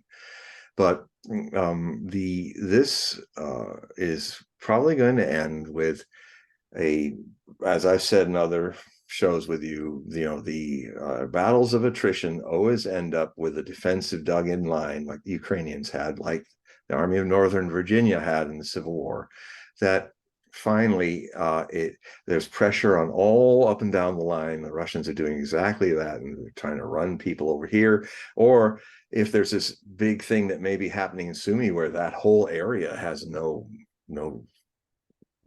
credible Ukrainian presence, and now the Ukrainians are saying we're going to dig 3 major lines. It's too late. They should have done that last year. And so it's too late. And there is at least two possible strategic offensives that are going to come. First in Sumy, that will come behind Kharkov and then cut off Kharkov from the Dnieper. When it finally breaks, the Russians will push what's left of the Ukrainian army up to and over the Dnieper River. And that would mean Chernigov, Poltava, Sumy, Kharkov are going to join Zaporozhye, Kherson, and the Donbass republics of Lugansk and Donetsk. That's all going to become reabsorbed into what is called the Ruski Mir, the Russian world. Interestingly enough, the Ruski Mir has as its core three types of Slavs in the Russian world: Russian Slavs, Belarus, white Russian Slavs, and Ukrainians. Large numbers of Ukrainians, while this war has been waged, Ukrainians, not Russian-speaking Ukrainians, they speak, and most people speak both languages, but I mean ethnic Ukrainians. The highest number that have entered Russia while this war has been happening are Ukrainians leaving Ukraine that way too. It's not just into Europe. Millions have gone into Russia as well, not just Donbass, Russian-speaking Ukrainian people. And because this war is a civil war, if you talk to Russians, they're saying, we're fighting our brothers and sisters. It's really painful. This is like the American Civil War. That's why they're trying so hard. I've even watched Russians risk their lives to convince the guys in the trench to come out, and we're not going to shoot you. We don't shoot prisoners like your guys do. And they don't. And so, except for there's always probably some isolated fool in any country, even Americans were shooting Germans at sometimes, vice versa. But anyway, there's a signal, a certain 720 or so, a frequency that if you dial in your Ukrainian radio to it in the Ukrainian lines and call it up and say, okay, we want to cross over and surrender, the Russians will tell you which ways to get through the minefield, and then they will come pick you up, drop your weapons, and then they come take you. And then they say, okay, and they're fed and taken care of. And thousands of people have been doing it. I'll never forget the thing I saw of late where there's this person huddled with his back turned to the Russians that are coming in, and they're asking him, Ruki Virk, raise your hands and surrender. And then suddenly the voice is very light and feminine. It's a woman. She's saying, don't hit me, I'm pregnant. And like the Russian guy comes up to her and is, what are you doing here in the battle? Like, what is this? They left me here. And so she was the first person I've seen of many now, women that are also surrendering. I mean, you wipe out all the men, and now you're going to wipe out all the mothers. This is another part of that unraveling of hidden insanities that have been kind of running things, and now all these things are hatching out. It's the beginning of the process of a great epochal change, another step in human evolution, another world and it has the qualities of when anything is going to be born, something is dying. The life in the womb is dying. The placenta is dying. Death and life have a cycle, and for a new era to begin, the old era must pass away. And as we were talking, I think for the show, because it parallels a lot of things with the Hopi prophecies and others, and some of the things that my teacher Osho used to talk about, and Gurdjieff also talked about, is those little flashes of light of the small minority of people. The ultimate minority may be as small as only 200 people out of 8 billion people on this planet. This is a theory from India that in a time when there's a great change, where basically the majority of the people on the planet unconsciously, deep down in their roots, don't want to evolve. They want to just, they would rather stay in their cages. They're terrible, they know, but I know what my cage is. It's like the bird that's fallen off the cart in the Sufi story, a beautiful bird, and the cage door is open from the fall, and the birds, and then the Sufi comes walking on the road, and the parrot in the cage is not coming out of the cage. He's on the other side of the cage where the door is open, and he's learned how to say freedom, freedom. But can I just Yeah. interject? I think this parallels to an idea that was coming into my mind when you were talking about Germany, and that is, yeah, I spent some time in Germany when I was working for Hella Bear Vehicle Systems. So there was a joint venture between Hella, which is a major lighting company for automotive, and Bear Cooling Systems. There's two Bear companies. There's the painting company, and then there's the I used to cooling paint system. Bear. Yeah, so but As a house painter, and they're spelled the same way. But the place that I work for, they actually built the cooling system for the Porsches. So, but very interesting to be in Germany. I lived there for about 6 months in Lippstadt, Germany, and spent time in Cologne, Germany, where there was a Ford factory, and then Stuttgart was where the headquarters was for Bayer, and then Hella was in Lippstadt. So I spent most of my time in Lippstadt. And there is a parallel between the German people and the Jewish people in the post World War II era, and that is, there's this echo of, and they can't get rid of it. They're still stuck in their cage. Jews have a tendency, and I'm Jewish, so people will go, "I can't believe you're saying this, Paul." I'm But part Jews Jewish. have it, Jews have a tendency to be captive of the Holocaust.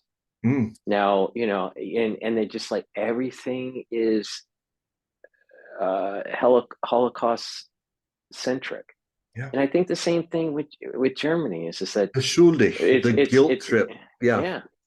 No, there's this guilt trip thing that's going on in Germany, and there's this afraid to just let the Holocaust go. I mean, it's not like you have to, I'm not saying to forget it, but it shouldn't But be. don't live in the past of it. Right. Everything that, if you notice that everything that happens that's negative towards Jewish people, they always revert to, this is another Holocaust. This is another Holocaust. And it's like, you know what? Not everything is another Holocaust. That's and right. Not everything that Germany does is bad and Nazi-esque, so there is this, I think we need to get out of our cage. Well, And yeah, and then the other thing that's happened is that what's been suppressed is the, we all have, we can all hate things about other people, but they're often the things we hate about other people are the suppressed things in ourselves. The Zionism has literally taken the whole Holocaust thing into a aggressive, I mean, it's like the temptation to do what the Germans did. It's exploded out there. I mean, Netanyahu didn't even take time to find out how many of those people, which was the catalyst for him saying, and Yoav Gallant, the defense minister, saying, we're cutting off all the water, the food, everything, because these Palestinians are animals. And it's basically, in so many words, saying collective punishment. And until we get our hostages back, we don't basically care if you starve to death, or we don't just care to be acting like SS in the ghetto of Warsaw. So there's this active side, there's the what's it called, the passive aggressive of guilt for the Germans, of well, everything has got to make me feel victimized, like what happened in the Holocaust. That's passive aggression. But what's also hiding like a volcano is now exposed to the world. The Zionists have become the new Nazis, and in some respects worse. Well, you're picking up on something that's very deep here. Have But you you know, seen it's the a lot pic? of people are picking up, and a lot of people in the Jewish community and the Gentile community. This is one of those things that's like a cathartic thing that's come out, and it's storming and raining, but you know, it'll bring flowers. You know, there's a part of the post World War II Americana is Nazi-esque, Oh, yes. right? Well, why Nah, are we allied to the Zionists? It's because, and, got to go back to the Bible again. And they were quoting the very passages Netanyahu and Gallant and all were actually citing Samuel, which was an act of genocide. And they were great at it, better than the Nazis. So, and America yeah. was great at it. We almost killed all the Native Americans and never got to be punished for it. We had all the people come over as slaves, and that never got us punished for that either, except the Civil War was kind of the punishment for it. But so we karmically have a dark relationship with in states, not in the religion of Judaism or Christianity, but in the political, trying to politicize them, as Zionism does and as American exceptionalism does. And it's not surprising that the people who got away with wiping out the Moabites and nearly the Canaanites and all these other areas that were on their land, according to some religious mystery, I mean, the Americans and the Hebrews are the most successful genocidal peoples on the planet. That's Okay, why we're in the pic, together and bound in this karmic trap. there's a picture in a video of Netanyahu in the center, and he's talking to these IDF, I guess, special forces Yes. guys that are in masks. Yeah. That's And if you in the table behind him are, and this is kind of funny, but I'm being serious. yeah. But on the table are two plates with donuts, filled with It's filled with that. donuts, and on the right side of the picture or of the video, depending on if you see the picture or the video, but on the right side, it looks like there is either reflection or something on the window. It looks like a menorah, and above the menorah is a eagle, and it looks very not. It has that Nazi-esque eagle look, right? The head this way, the Yeah, straight armed wings. Yeah. Oh my God. I'll have to look at No, that no, no, picture. no, no, no, I no, no, missed no. that. And if I'm not mistaken, there's a symbol.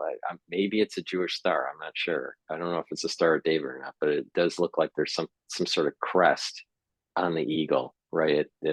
Right. So there's that It's kind of there. like it's so weird that if they're so sensitive to the whole Holocaust thing, why do they have symbols that are so, I'll call Nazi-esque, right? And it's Zionism so is Nazi-esque. Even yeah. Bernstein, not Bernstein, even Einstein and all these famous Jews were saying, look out, folks. 1948, they were saying it's in print, chapter and verse signed, and I show it. Look out, the right wing side of the new Jewish state is really, even openly sometimes, as I quoted, saying, oh, that Hitler was odious. We all consider Hitler odious, but ethnic cleansing, that's, yeah, we can do that. I mean, they're applying, they are becoming the enemy. I mean, and they, because in all human beings, whether you think you're exceptional race or exceptional nation or what, or you don't think you're exceptional, but deep down you want to be, you know. And it's like this has to, for the healing to begin, for the travail to complete into a new birth of consciousness, of light and things. It's true for the individual as it's true for the world. People have to face the fact that everyone is the world. So everyone is Hitler. Everyone is Moses. Everyone is that inside me are all the potentials to do evil or to do good, and be in some strange relationship that one helps trigger something else happen. Like darkness in the world is like coal. I've used this before, where the coal is pressuring its darkness upon the whole world, and it pressures so hard that in the center of it becomes diamonds. So evil has its service too, what we call evil. But the consciousness that can be born out of this, the diamond, is beyond both, beyond good and evil. Something higher, something deeper than both. Otherwise, this dialectic, this or that, this side of the coin, now this side of the coin, this side of the coin. Who's holding the coin is more important than how it's being flipped. Good, evil, love, death, Nazi, Zionist. Right, right. And so, The things that are popping in my mind when you're talking about this is Ezekiel, and he talks about it talks about the whirlwind and the great cloud. And the great cloud, again, going back to that December 1st and this dark cloud over the world. Now in the Tanya, they define the great cloud as part of the klipa, or there are 4 different types. 3 of them are of evil, and the Hebrew word, I believe, is pronounced sitra achra, the other side. It's translated as the other side. So there's these 3 klipos that are from the other side, that are like pure evil. And this is this great cloud that Ezekiel is talking about, in this whirlwind. But then there's a 4th one that is called Klipos Naga, I think it's pronounced. And that is, it's mostly evil. It's slightly transparent, and there's a little bit of good in it that can be elevated. So it's like, so there's three that are pure evil, and then there's this one that is partially good but mostly evil. And there was another part. I said, some of these thoughts that I have, if I don't catch it, if I don't grab it, it's hard. I know especially Mercury's in retrograde right now, and it's in Capricorn. Really? So the structural established thinking is having a harder time. And then when it goes in Sagittarius, it'll get a little freer in about another week. And Neptune, Mercury retrogrades are always, it's funny how they always happen around. I was making a point here, and I was like, yeah, I know. I've also been kind of like, where's it going? No. And that's why it's so important to catch that spark, to expand it. And then a thought comes out of it, because it's fleeting. If you don't capture it, you can't expand it. Wisp, Yeah. Yeah, but the other way also is that the whole concept of evil and good can even be revolutionized. I mean, Osho, I remember him used to talk about, a foundation is unaesthetic, it's ugly. Okay, go ahead. You got it. I got it. So Menachem Schneerson. Okay, this is going to be kind of shocking to you. Okay. All right, maybe it won't be. I think it'll be shocking. All right, Menachem Schneerson, the last Rebbe, okay, dies in 94 from a heart attack. He meets Netanyahu in around 1984. shortly after, he's filmed talking to him, giving these famous dollars. He went to visit I him in saw Crown that. Heights, and he was, Ah, so he tells him that he needs to do more. I believe, I don't know the history of Netanyahu, but I believe he was in the Knesset before he ran for prime minister. oh yeah, Somehow he's he been was a in government. long time. Yeah. All right, okay. So during this time period, before he ran for prime minister, he the Rebbe told Netanyahu that he needs to do more to get peace in the region so the Messianic era could happen, and that they're close. Now, at this time, around 1984, was kind of this turn towards um, uh, the last 250 years before the 6,000th year. We're now 216 years away. But it's Mm, like, so the thought that the Rebbe had was is that the Messianic era can happen in that last quarter of the century. mm, All right. So, or the last quarter, not the century, but the last quarter of the millennium. So in the Jewish calendar. So mm. the so this is all recorded that can be seen, and he's talking to him about that he needs to do more. The Knesset needs to do more to usher in this messianic peaceful transition. And shortly after that, the Rebbe tells Netanyahu that he will be president. He will be prime minister of Israel. Then the Rebbe dies. That's 94 when he dies. 96 is when Netanyahu elevates to the prime ministership. But He's there in a for three terrible way. years. In a Yeah, terrible way. he's there for 3 years, Yeah. and then there's a 10-year hiatus, Yeah. and then he gets back in 2009, and then 2000. there's a 2009, and then there's a 12-year Yeah. tenure.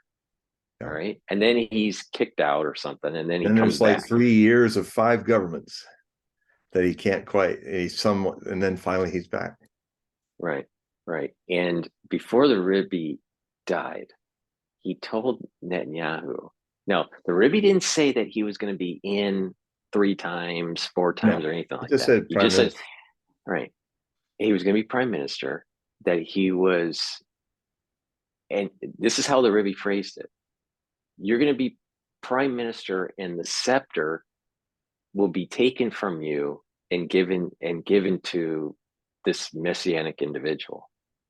Hmm. Now, some people can view this. This is when you were talking about positive and negatives. A lot of people would read that as, well, he Netanyahu's ushering in the Messianic era, and that he might be a good figure, coming from the perspective of the Jewish people. All right. But Hmm. I'll make the proposition that it might actually be that the Rebbe is picking up that he may be a negative figure that Hmm. ushers in the Yes. Messianic era. Yes. That's what I feel it is, because I mean, how did Netanyahu respond to that prophecy? Is he brazenly allowed the Likud people in the election against Isaac Rabin? He brazenly allowed, he'd be standing there and they all say, "Death to Rabin, death to Rabin, death to Rabin." And they'd have the hangman's noose, and they'd have Rabin in it's Rabin in a SS uniform, and they'd had him with a head on a dog, and and even Rabin's wife, before the assassination happened, said, how can you just sit there bland faced and not tell those people stop doing what they're doing? You must agree with them. There was a parade that he was at the head of, where they had an effigy in a coffin with Yitzhak Rabin So in the what year did coffin. he die? Death to Rabin. Well, What year was Rabin's it? Rabin's. I think that Netanyahu uh, was certainly not um, against it, and or maybe he felt maybe he felt that if he said anything, so he's a coward. If he said anything, he would lose his chance. But the the climate was so full of danger. And frankly, I have a video in the first bunch of things that I did in end of October from Double Down News. And it had this whole thing where a South African Jew who's the son of his mother was a Holocaust survivor. And they ended up in South Africa, and he grew up in South Africa. So he knows intimately what it's like to be in an apartheid state. And he ended up being one of the people working with Nelson Mandela and ANC, and also the bishop, that beautiful man who was the bishop in South Africa. He was Tutu. They were close friends, and so he was showing us amazing footage. And I have it there. If people become part of Hog Prophecy reports, you can see it. And he was basically saying that what are you doing? It was anyway. Gavir, the fellow who is currently the head of police even in the war cabinet. He was in Netanyahu's cabinet, and there's a shot of him where he's being interviewed, and he's much younger. It's mid-90s, and he pulls out from his pocket the emblem of the Cadillac, and he says, "You know what this is? We took this off Rabin's limousine. That's how close we can get with them not even knowing." And he just basically, in so many words, was like, "We can get him." It was like, this is the man who's the head of police. This is the man who's letting 300 Palestinians being shot point blank in the West Bank. This guy he's Goebbels, he's Himmler, he's all those guys put together. He's the epitome of how the aggressive side of the passive aggressive identity with the Holocaust has turned people who now let the cat out of the bag into full scale kosher Nazis. It's just like, and he's one of them. And he was talking, he was actually implicated potentially. They couldn't pin anything on him, but he was part of the people who were going to kill, part of the cabal that was going to kill Rabin and have the fanatic shoot him in the back. But ironically, though, it's just the struggle of identity and stuff is so ironic, because it happened after his last speech. In his last speech, even to the liberal wing of Jewish politics, he was saying, I am not going to give the Palestinians a state. It'll be something less than a state. Even Rabin. So it's just like what happened with whites and blacks in America. They're the people that are just out there ugly, and then there are the people who just can't see how they're also enabling it too. And that even many people who've championed Palestinians, if it comes to the tribal survival, we'll forget about doing that.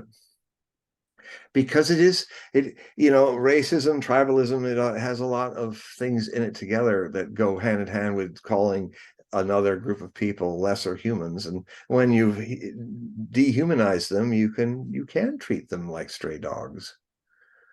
And you've allowed yourself the permission, that, as they say in the Catholic Church for soldiers going to the Crusades, indulgences. So you can rape and pillage in Jerusalem, but because you have the indulgence from Pope Innocent, he was named Innocent. Wow. Rabin died November 4th, 1995. Yeah. Now, remember, we were talking about the Rebbe, all right, that was talking to Netanyahu. The Rebbe died, Menachem Schneerson, died June 12th, 1994. Now, why is that important? All right, it's important So in the Jewish faith, you are when the body passes away, there's mourning, and that body is going through a purification process for a max of 11 months. All right. So there was still a mourning process going on when Rabin was killed, because the mourning process wouldn't have ended until May for Menachem Schneerson of 1995. Right. So wait, did I get this wrong? No, I did get it wrong. No, never mind. Nah, I got it wrong, because Rabin died November 95. Yeah. And the end of the morning with Menachem Schneerson would have been May of 95, so it would have been too late. Yeah. Never mind. The thought it's an erroneous thought that I had. It's I like, was thinking that there was an overlap with him and Rabin, but really he's already the mourning process already stopped. So but it is interesting in how the Ribby talked to Netanyahu, stating that he was going to be president. And then shortly after dies. All right. And then shortly after that, Rabin dies. And it's launching Netanyahu's career. Netanyahu, if he's anything, he's the catalyst for the destruction of Israel as we've known it as a state. This war is going to change everything with Israel. It is not going to be going back to what it was before 7th October. So this process, this travail, and its worst situation is that Israel does idiotically take on, even though it goes against all reason, take on Hezbollah, who then in 2 days launches 30,000 guided missiles that'll target and wipe out Israel. It'll look like Gaza in 2 days. And that means you can have the jets going up to attack, but when they come home, the airstrips and the air bases are flattened. So that there'll be one sortie they can get out. And then if it gets even worse, with the Yemeni thing being pulled to draw in Iran, and short of actually attacking Iran's not going to get into it. They've said it, because they don't want to go to war. They're just coming out of all this horror of sanctions and stuff now that the BRICS is happening. And by the way, because the BRICS is succeeding, a lot of these things that are happening are an attempt to break up the BRICS.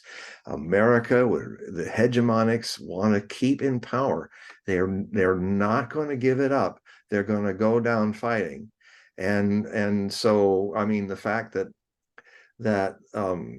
the Iran war could happen, it might drag Saudi Arabia into it. That's done to break up what the Chinese did, bringing peace and détente so it's a real test also for the new BRICS nations of Saudi Arabia and Egypt and Iran, that are going to, because the neocons want to destroy that. And globalists want to end that. The greatest danger to global aristocracy, globalist aristocracy, corporate aristocracy, is the Western world order losing control through sanctions and through weaponizing the dollar that no one now wants to use. And soon they're going to have what Bretton Woods in 1944 originally wanted to do, is not have any currency of one nation, but to have a currency for transactions only that everyone uses. From your dollar to this yuan over here, it goes through this. And so, but they decided in the end, because America was the only economy left standing, let's just use the dollar. But it was also done because the Americans just wanted, let's really control the show. And So that was a mistake. Now, but the good news is the BRICS people, they've seen the mistake. They've learned from this. They're not going to do that. And that's a big threat to the United States because they like the monopoly they had. They're now going to have to spend through their means, not through debt spending. That's all over. It's so they are immense, and next year is really when things really take off. I mean, people keep saying, oh man, these 2020s, you kept saying for 20 years it'd be the roaring 2020s, and you said, oh wow, 2020 was really bad. And I'd say on coast to coast, no, it's not even the beginning yet. It's going to, each year it's going to be exponentially more intense than the last.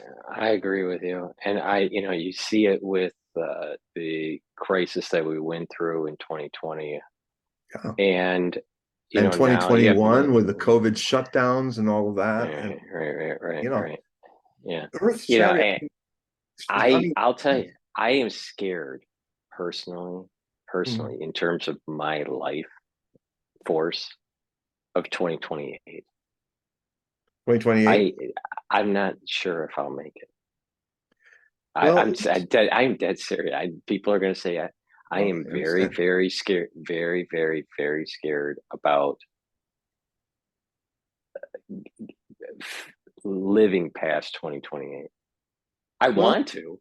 There's I think that there's sometimes there are these barriers, these metaphysical barriers uh, that one is approaching, and it can be very dangerous for them, and they could lose their life if certain things don't happen the right way.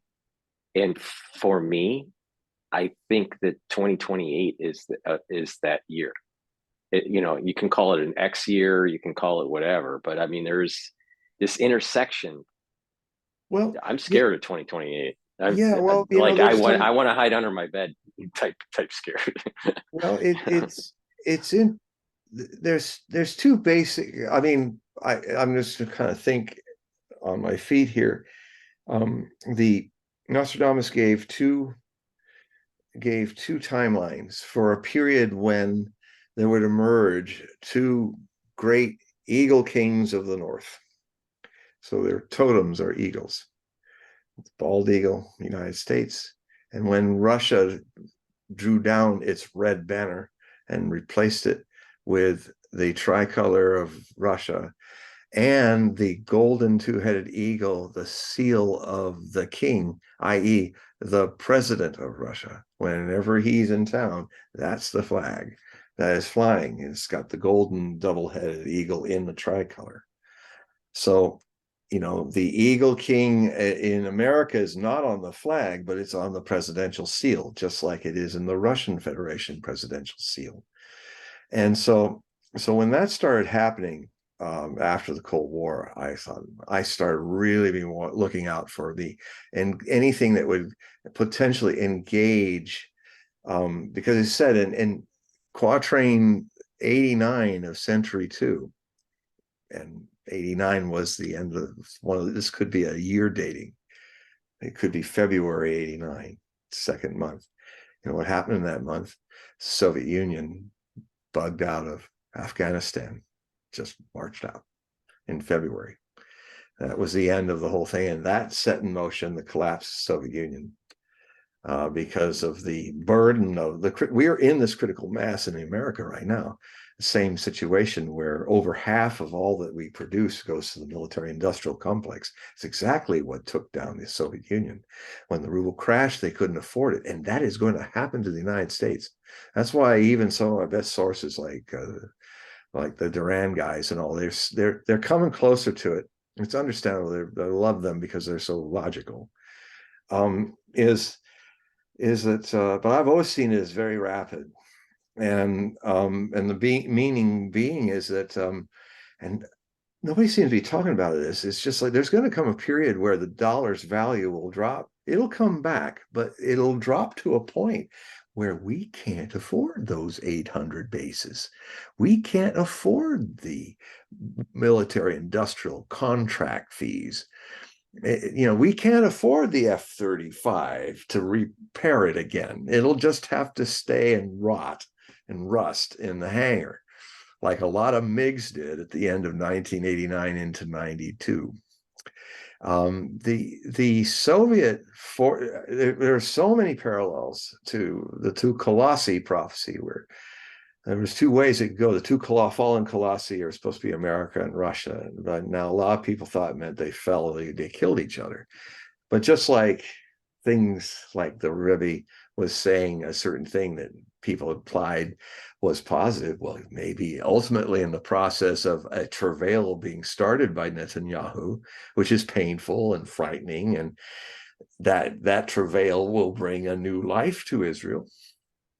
This whole mystique of Jews being a victim nation is being destroyed, whether they're Zionists or not, is being destroyed by Netanyahu quoting Amalek and wiping out the Palestinians like they're the Amalekites.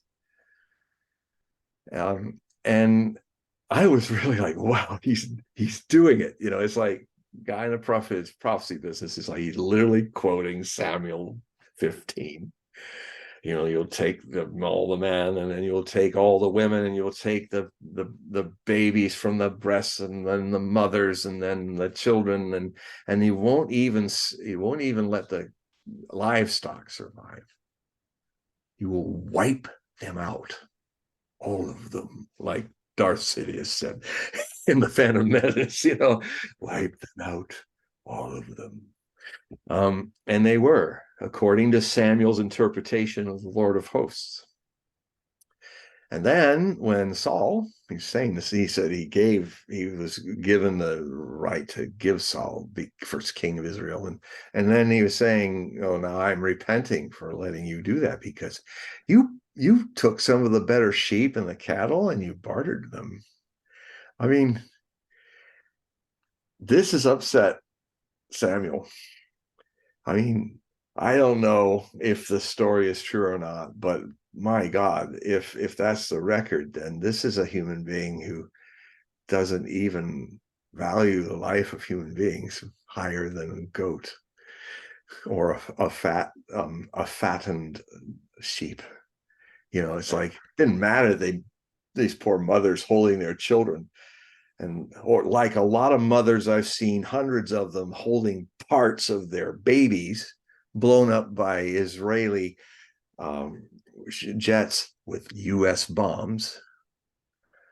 I mean, where's the humanity? I mean, these women, and then this is not the end of it. After the baby's a wreckage and her bloodied arms, now the guy comes and slits her throat.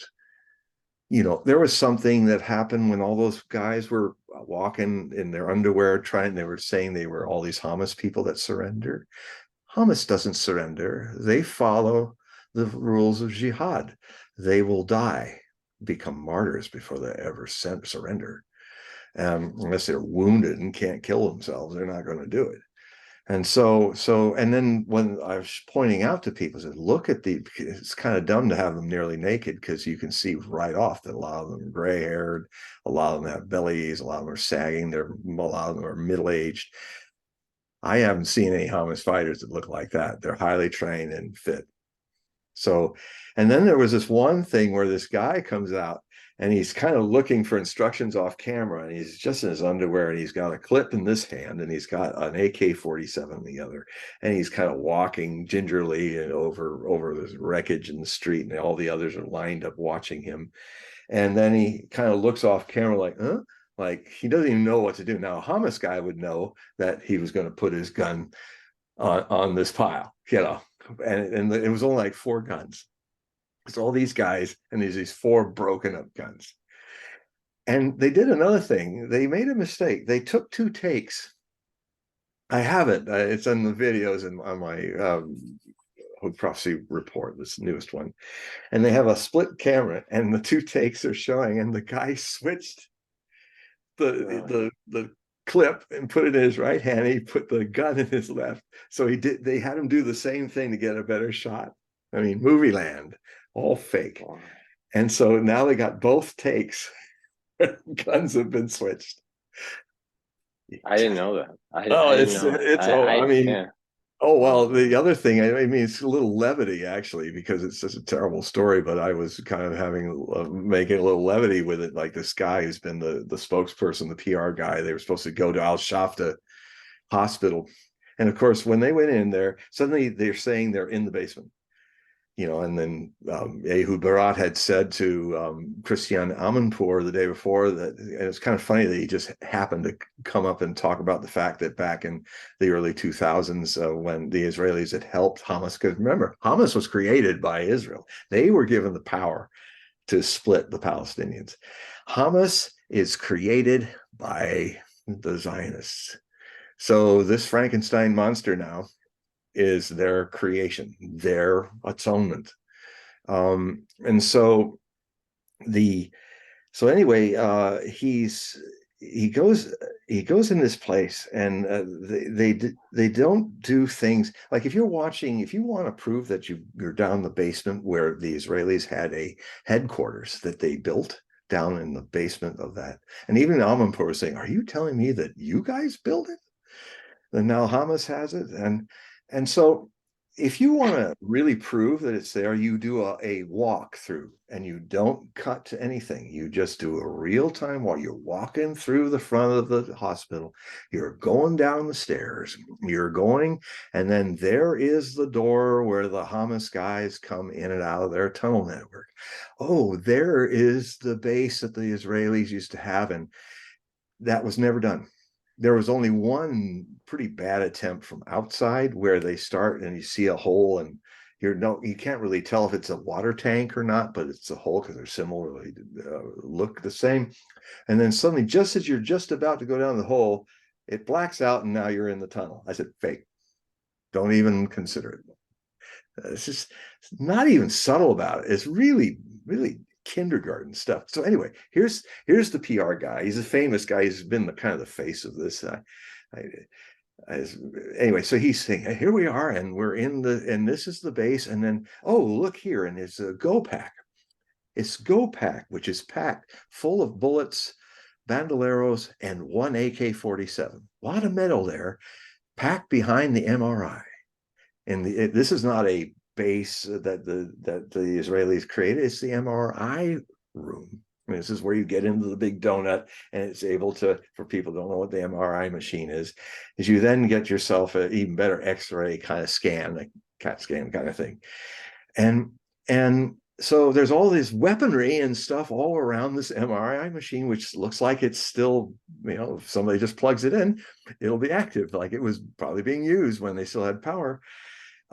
And everything was so neat. All the little green bands were all laid out just right with one up. So, and as you see, if you know Arabic, this is the headband they wear around their heads. And it's like, look, if I'm a Hamas guy, I'm not going to arrange it as if somebody else is going to see it. We're going to see the headbands there, or I'm not going to have one standing up.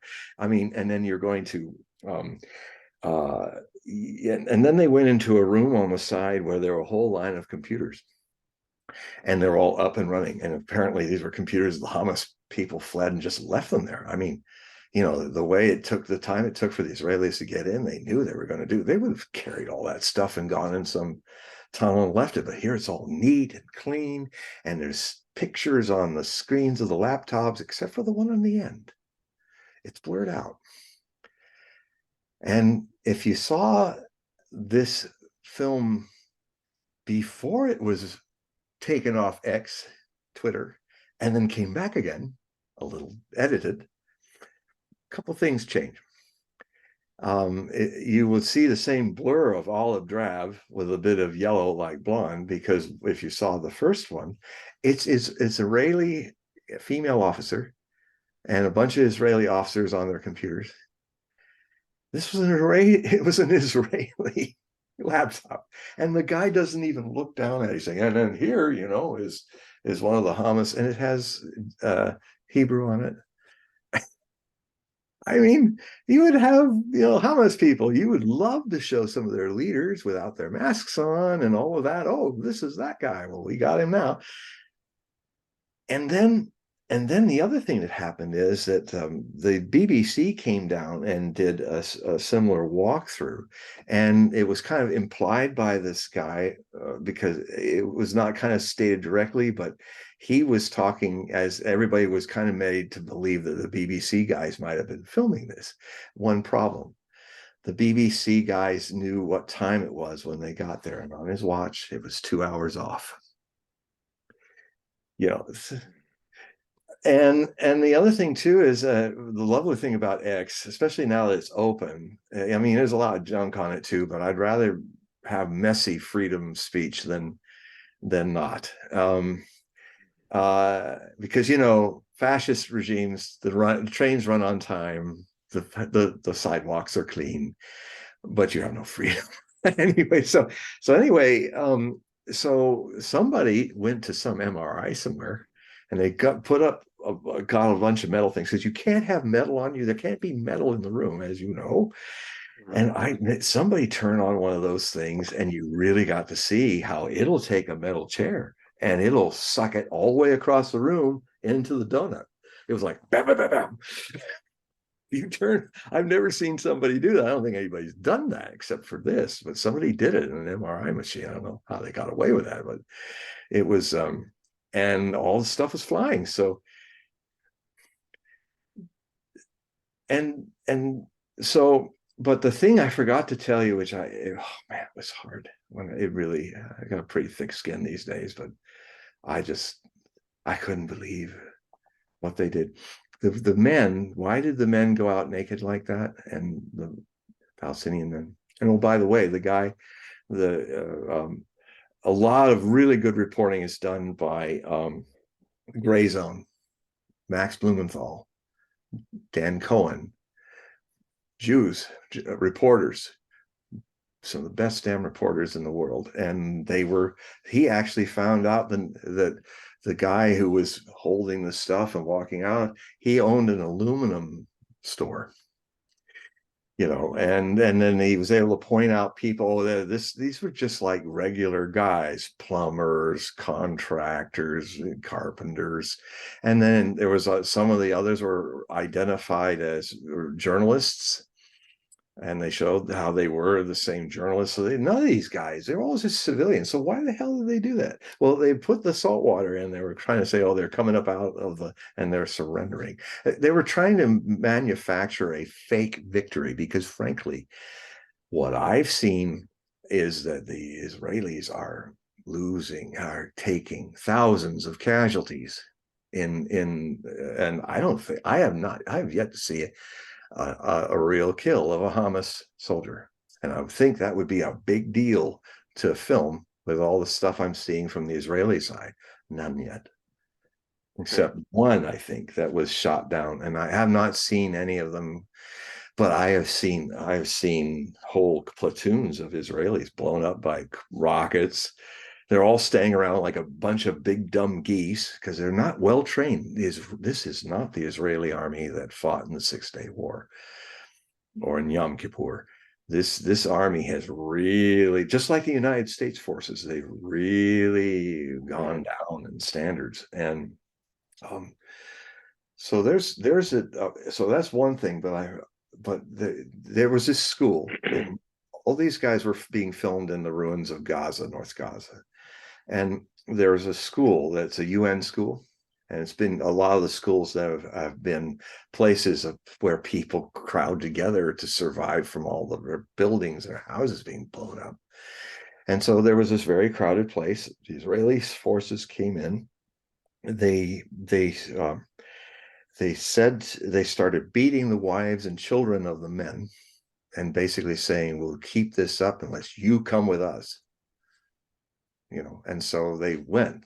So they stopped beating and torturing their kids and wives. And so they all were stripped and walked out. They were stripped in the street afterwards, but they were walked out, and the Israelis that remained shot all the women and children point blank.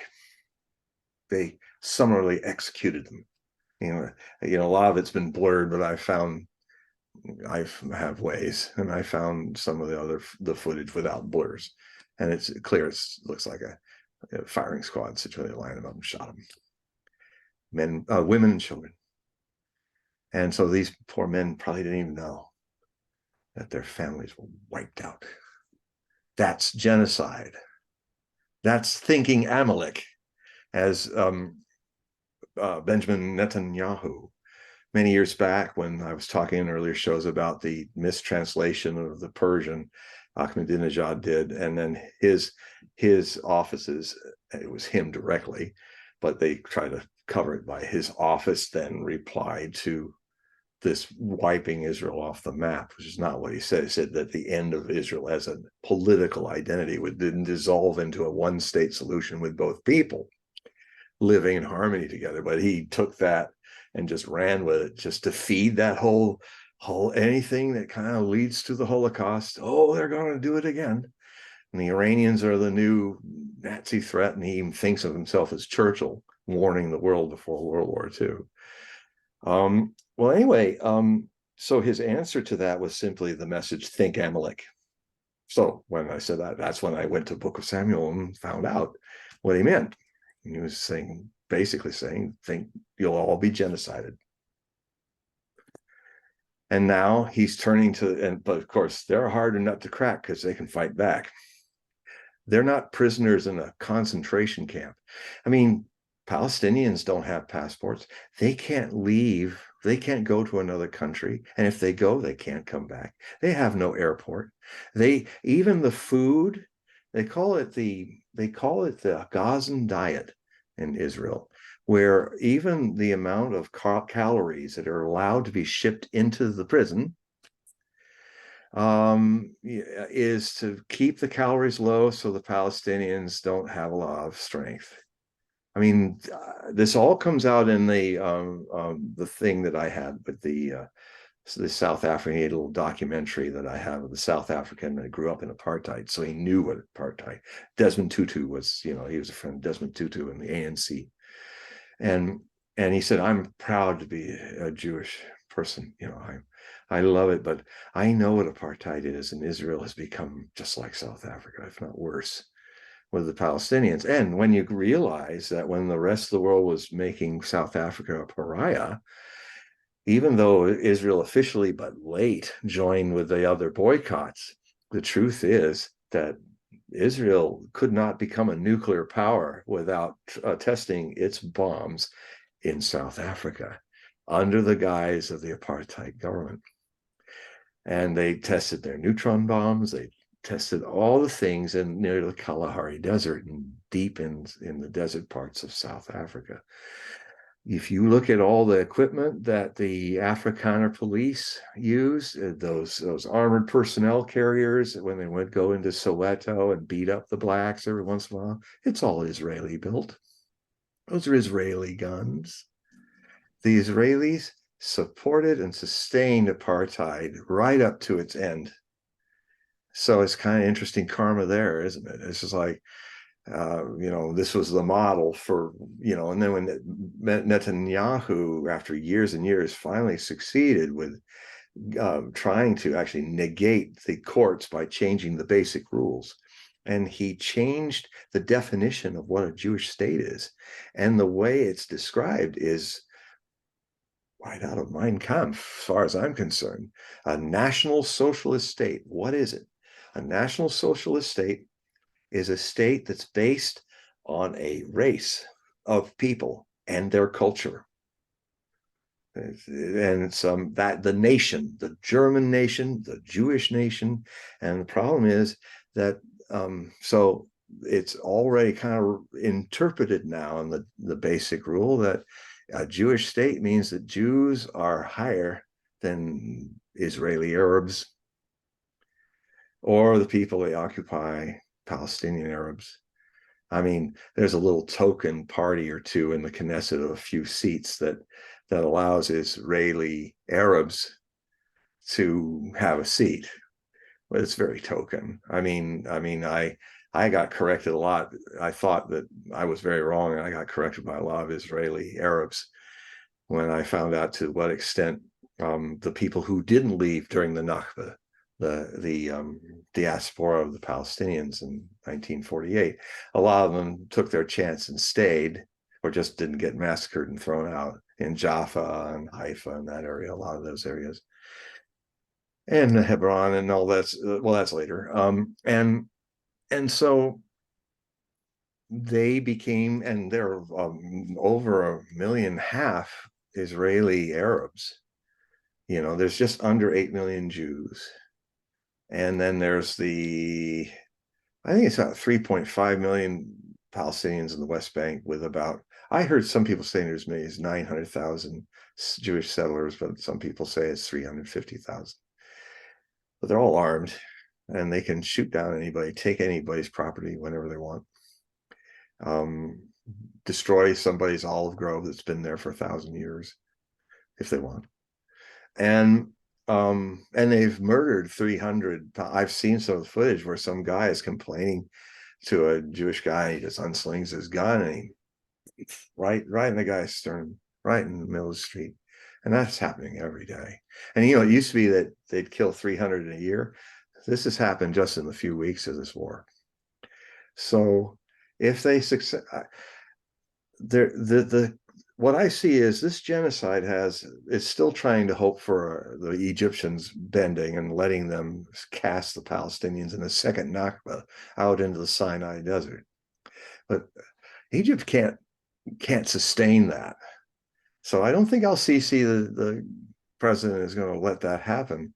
And if things get really bad, and if the last Arab friend the Israelis really have for the longest time in peace, what would happen if Israel starts to attack Lebanon seriously, like as threatened, as Netanyahu said, we'll take down Beirut like we're taking down Gaza.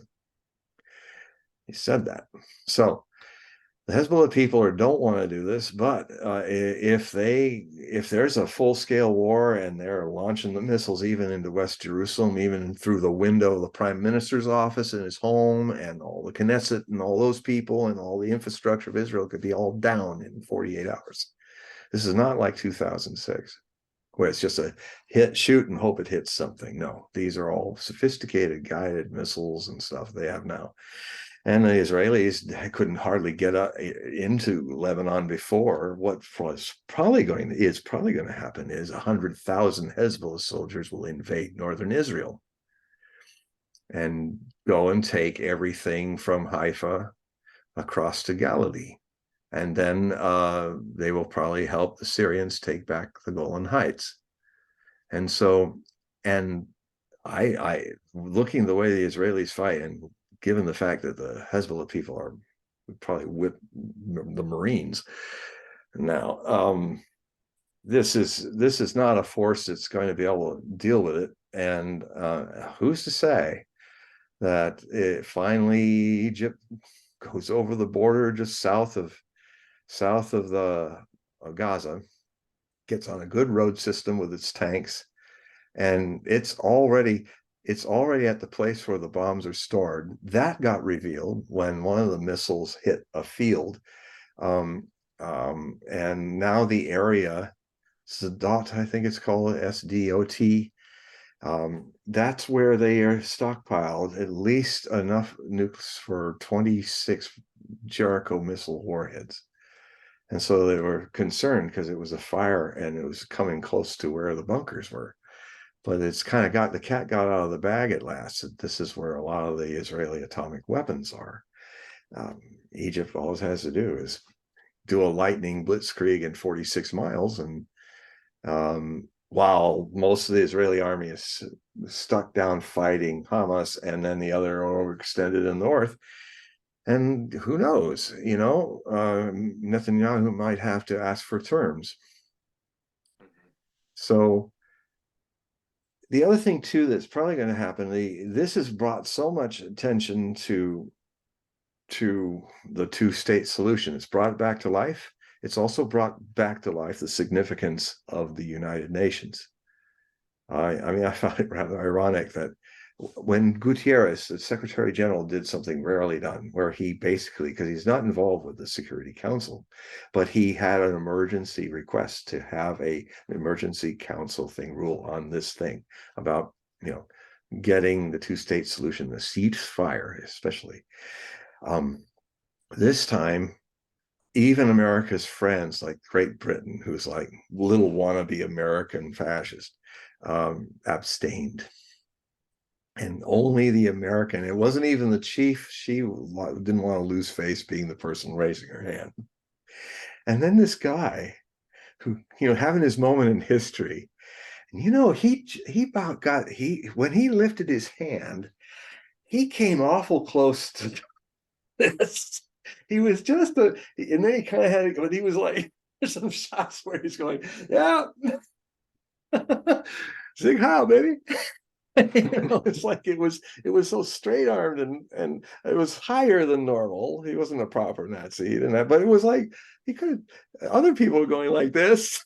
He was like, and then his hand got a little tired. Anyway, so it's not Israel that only has. It's not only Israel that has a Nazi problem. It's just the United States of America too. Absolutely.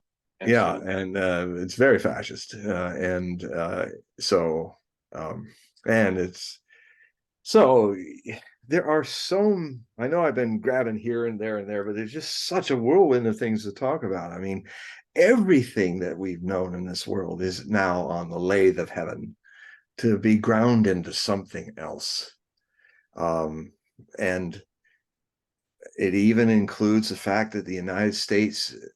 I don't completely agree with Catherine with Catherine Hughes. She is the lady who predicted that there'd be a second American Revolution, and she's not alone in American seers. There were people in the 18th century who were saying it too, but she gave a date which I saw back in the mid-60s when I was young.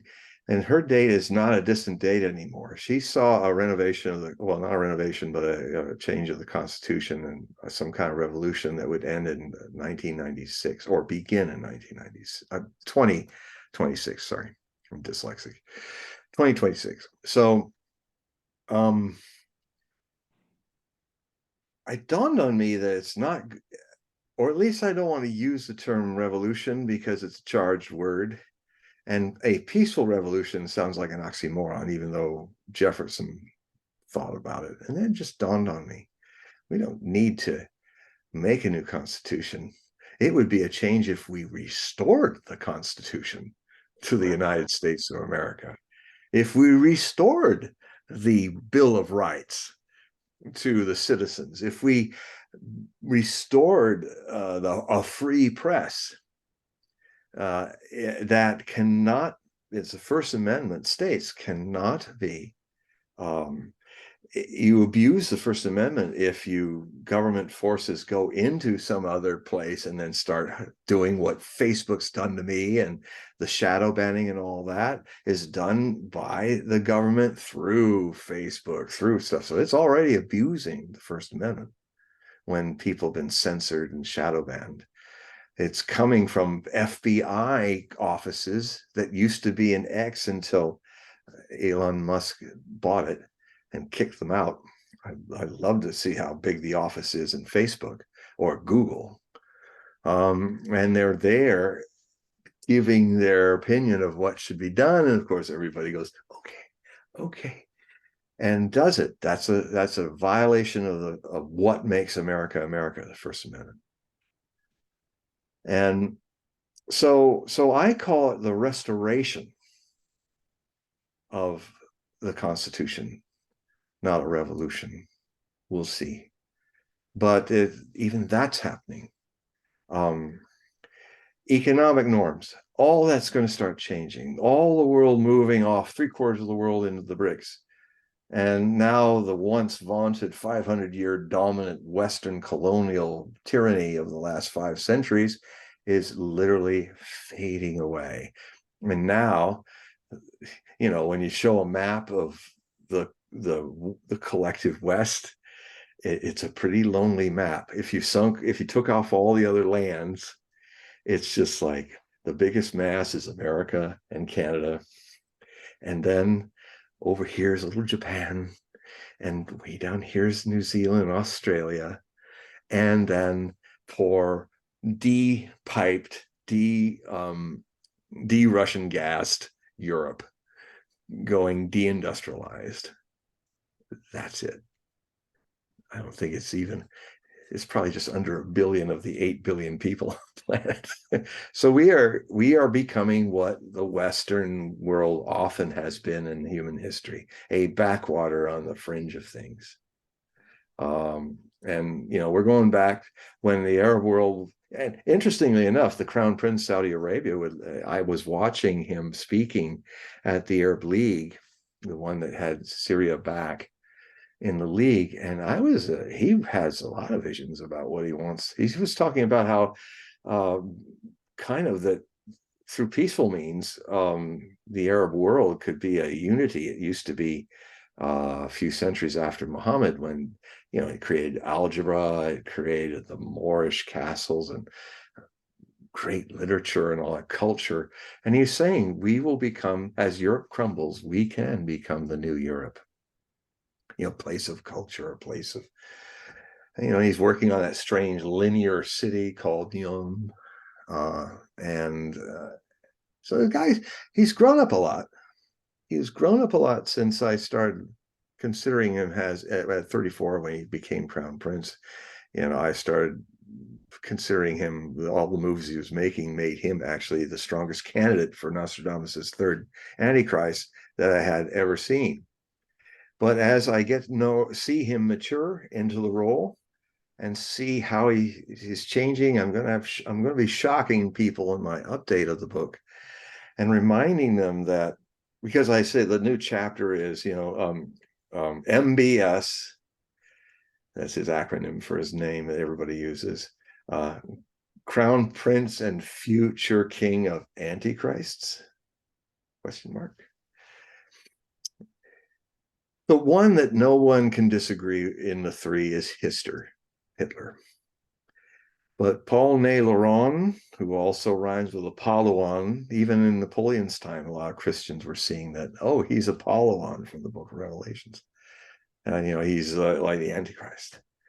But, Nostradamus was a royalist, so as he was an Islamophobe, as just about every Christian was back then, because Suleiman the Magnificent of the Ottoman Empire in the 1550s was, the Ottoman Empire was poised to take Europe. And so a lot of Christians, and then Christianity was starting to divide itself and soon start fighting a century of religious wars over Protestants and Catholics, Huguenots and French. And so Nostradamus had his biases, and like he called democracy a vulgar advent of the lowly people, the masses. So he wasn't democratic by nature. He was a royalist. He believed that the king had divine right from God. So that was his biases. Very important to know Nostradamus's biases, but to do that, it takes years, and you have to literally imbibe the man's thoughts, find out what he thought, read everything he wrote, and all of that. And so I think Nostradamus is unfair on two of the three Antichrists. I think he certainly saw the evils that Napoleon did, but he didn't see the Code Napoleon. He didn't see a lot of things that Napoleon did. He didn't see that Napoleon freed the Jews and all throughout the French Empire. And when he took in the Papal States, he also closed the Inquisition's dungeons. He ended the ghetto in in Venice. And the ghetto in Rome was released. The Jews had equal rights because Napoleon thought that he was using his dictatorial gifts to spread a lot of the virtues of the French Revolution. In fact, he did. It's kind of a contradiction, but there were a lot of things. He was an amazing administrator. I think his administration of his empire rivals his military genius. The other thing people don't understand is that the kings of Europe were dead set on never letting the French Revolution spread. So it was not him that invaded they were 6, 7 coalitions of Austria, Prussia, Russia, and all, and they were constantly coming to invade France. And because his system of turning splitting up his army into little armies, which are called corps, he created the whole corps system, where each corps had about 25,000 people, and it had the buildup of as if it was a standing alone army. So they didn't have to all march in one big mass like most armies did, like the Russians, the Austrians, and Prussians are all marching in this big traffic jam. They'd split up, march 30 miles a day, and say that was the key to Napoleon, is art of maneuver, because of this new innovative idea, which now all armies do. And it's so so I'm going to kind of try to mix the good with the bad and say, okay, it's up to you readers to decide, because maybe not all. I mean, I said famously in my last Pope book when I was doing an overview of Pope Pius VI and VII during the French Revolution, Napoleonic times, when I was talking about how Jews were liberated, that Napoleon believed that no, everybody has the rights of man, and Jews have it equal to anyone else in his empire. And so I say, sometimes it even takes an antichrist to do something a pope of holiness can't do, and anti-Semitism. And so, and of course, when the Papal States were taken back, of course, the popes put back a lot of that. They didn't put them back in ghettos, at least, thank God. But this life is not so cut and dried to me. Evil can be a catalyst for good. The way to end being a victim of the Holocaust is to try to commit one in the name of your people, even though, and then the people are saying, no, they realize Zionism is a monstrous aberration of the Judaic world. And that's like almost when you burn your arm, and then if you scald your arm, one of the old medicine techniques that Gurdjieff used. One of his disciples poured some boiling water on his forearm, and Gurdjieff took off the stove, grabbed his hand, and ran it over the fire. And he never scarred. It's something else I learned from Gurdjieff, that if you really bang your arm or something and you feel the trauma in it, I take my hand, if it was on the edge like this, and I very gently but firmly put it right where it hurts the most, press, and then relax easily. The etheric then heals it.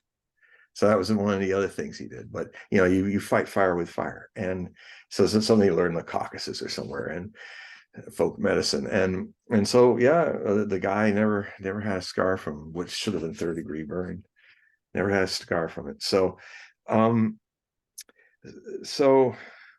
well, John, a blow creates an opportunity to heal. Things are all in a dance.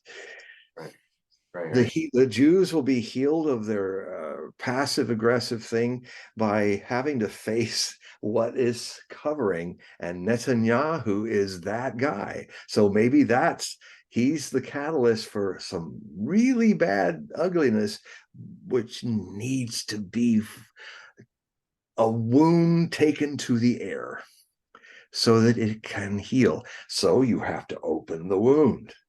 You have to literally go out and do what the Nazis did, or see some of your people doing what they did. And then you go, okay, let's just cancel both. Let's just cancel the victim thing, and it's all about the Holocaust. And now that we're creating a Holocaust, how can we stand and look down at the Nazis? We are the Nazis, and that's what I meant by you are the world. All the things you hate in others are things you hate in yourself. And you are in yourself. You all have the potential to be Christ or Hitler, to be a Messiah or be a devil. and devil, I've said this before, devil and divine come from the same root word, dev. So the word devil in the West is equal to the divine in Hindu Sanskrit. So I'm all for alchemy in everything. And even the terror of destroying the world may be what causes it not to be destroyed. And even as the world gets darker, more human beings in such a climate who would not have worked on themselves or allowed themselves to spiritually grow, they will become those diamonds. And if there's 200 of them, the quantity of darkness cannot snuff out the quality of a candle. It may be small in number, just a little flicker. The whole universe's darkness cannot put out a candle. Consciousness is like that. And it won't take a lot of us, but it's very few get there, because I'm seeing it more and more, is that it's, if you were a fish told that you were part of the ocean, you'd start looking all over the place for the ocean. You're swimming here, you're swimming there. Where is this ocean? I've got to find, it's got to be over there or there. But what if, how can you find something that's so ordinary and ubiquitous that it's you and everyone else just don't know it, just have not had the understanding? Sometimes a good shock helps. Sometimes overreacting to what was one of the largest friendly fire killings of Jews killing Jews in the first day of this war. I mean, Netanyahu then throws it all on not just Hamas, but 2.4 million Palestinians, men, women, and children and babies, as if a baby had something to do with that, you know? And so he just lost it, and he was just, and the truth is coming. So the truth is coming out that more and more now, they got the numbers, as I said, it's just today, that was all friendly fire, because they have that Hannibal system where, to make sure no one's a hostage, you kill all the Hamas people and whoever they've got hostage. They were flying over the rave area, and those people were running away from Israeli attack helicopters. And a lot of the large scale explosions that took out families and stuff in the different towns that were overtaken for a time for Hamas, those are Merkava shells.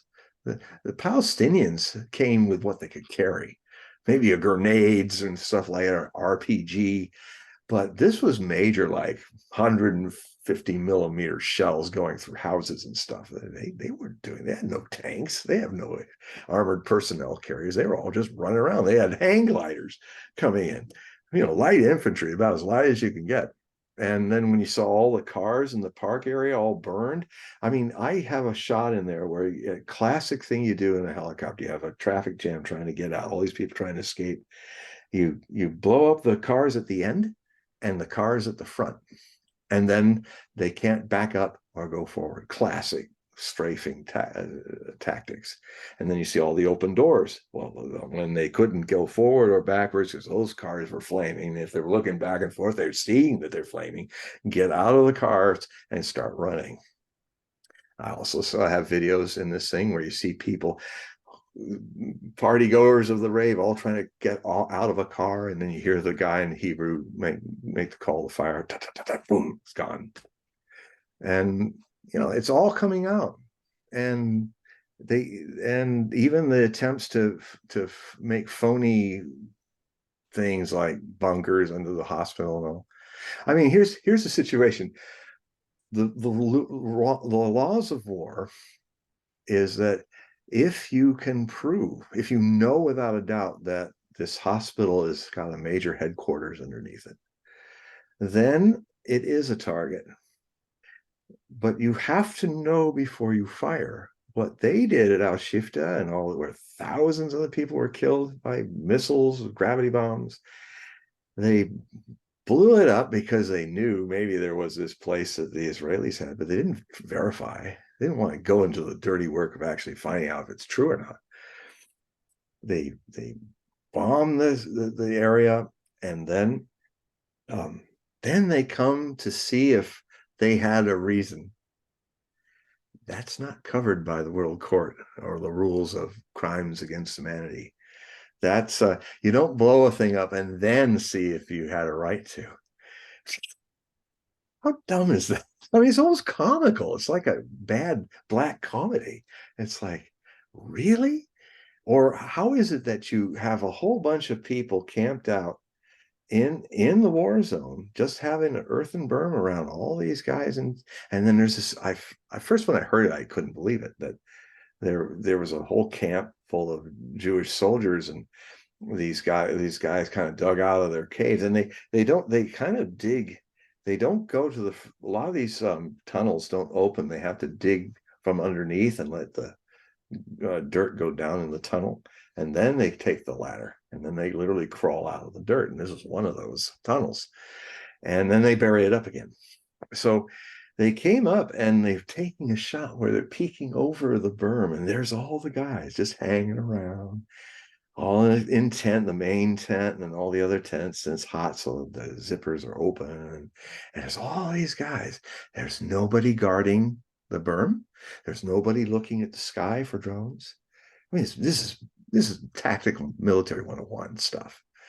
They're just, and they've already had people cut out by surprise of Hamas, and they're not guarding, and so they're just hanging out.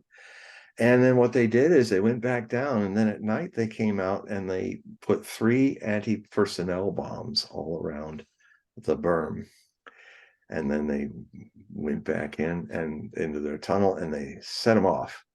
And then the Hamas guys jumped out of the tunnel and dispatched whoever was still wounded or something. They killed 60 Israeli soldiers right there. And it's so we're going to have to leave it there. Yeah, I guess I'll just say there.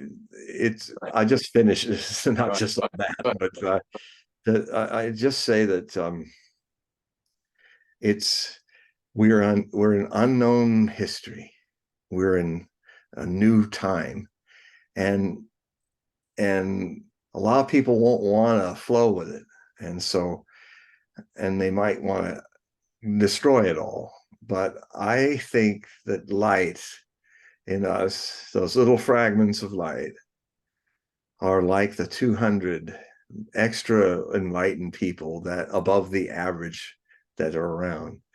Could, if I'm right, if this is right, then people who want to die because they don't want to change are going to try so hard unconsciously to accidentally make it happen. But every time it comes to the cliff, it doesn't happen. No matter how willfully forces in this world want to kind of take out whoever they don't like or start a war or stuff. If what I'm saying has some merit, there's just magically won't cross that final red line. There'll be wars and there'll be stuff, but not nuclear annihilation. So we'll see. And we're in it now. From this time through 2028. Well, people, please go to John's website and get his periodicals and purchase his books, and if you can, also do the click for the readings. So that'd be actually you could do that as a gift to someone, and have it. Yes, well, especially it's New Year's. I mean, this is the time when people are thinking about, well, what's coming next in my life? What things, reviewing my life, and then so this is a perfect time to, especially, a lot of people give gift readings, and I love doing them. Okay, so everyone, please help John out. Click the link that's in this video and all the videos that I've done with John, especially with this series that talking about the Israeli-Palestinian war. And have a nice holiday, and everybody. But probably, you and I are going to have to talk offline on the next show scheduling. But everyone, until our next recording, have a happy holiday. You want to say bye, Hi, John? everyone. All right. Love to you all. All right. Let me stop the recording here.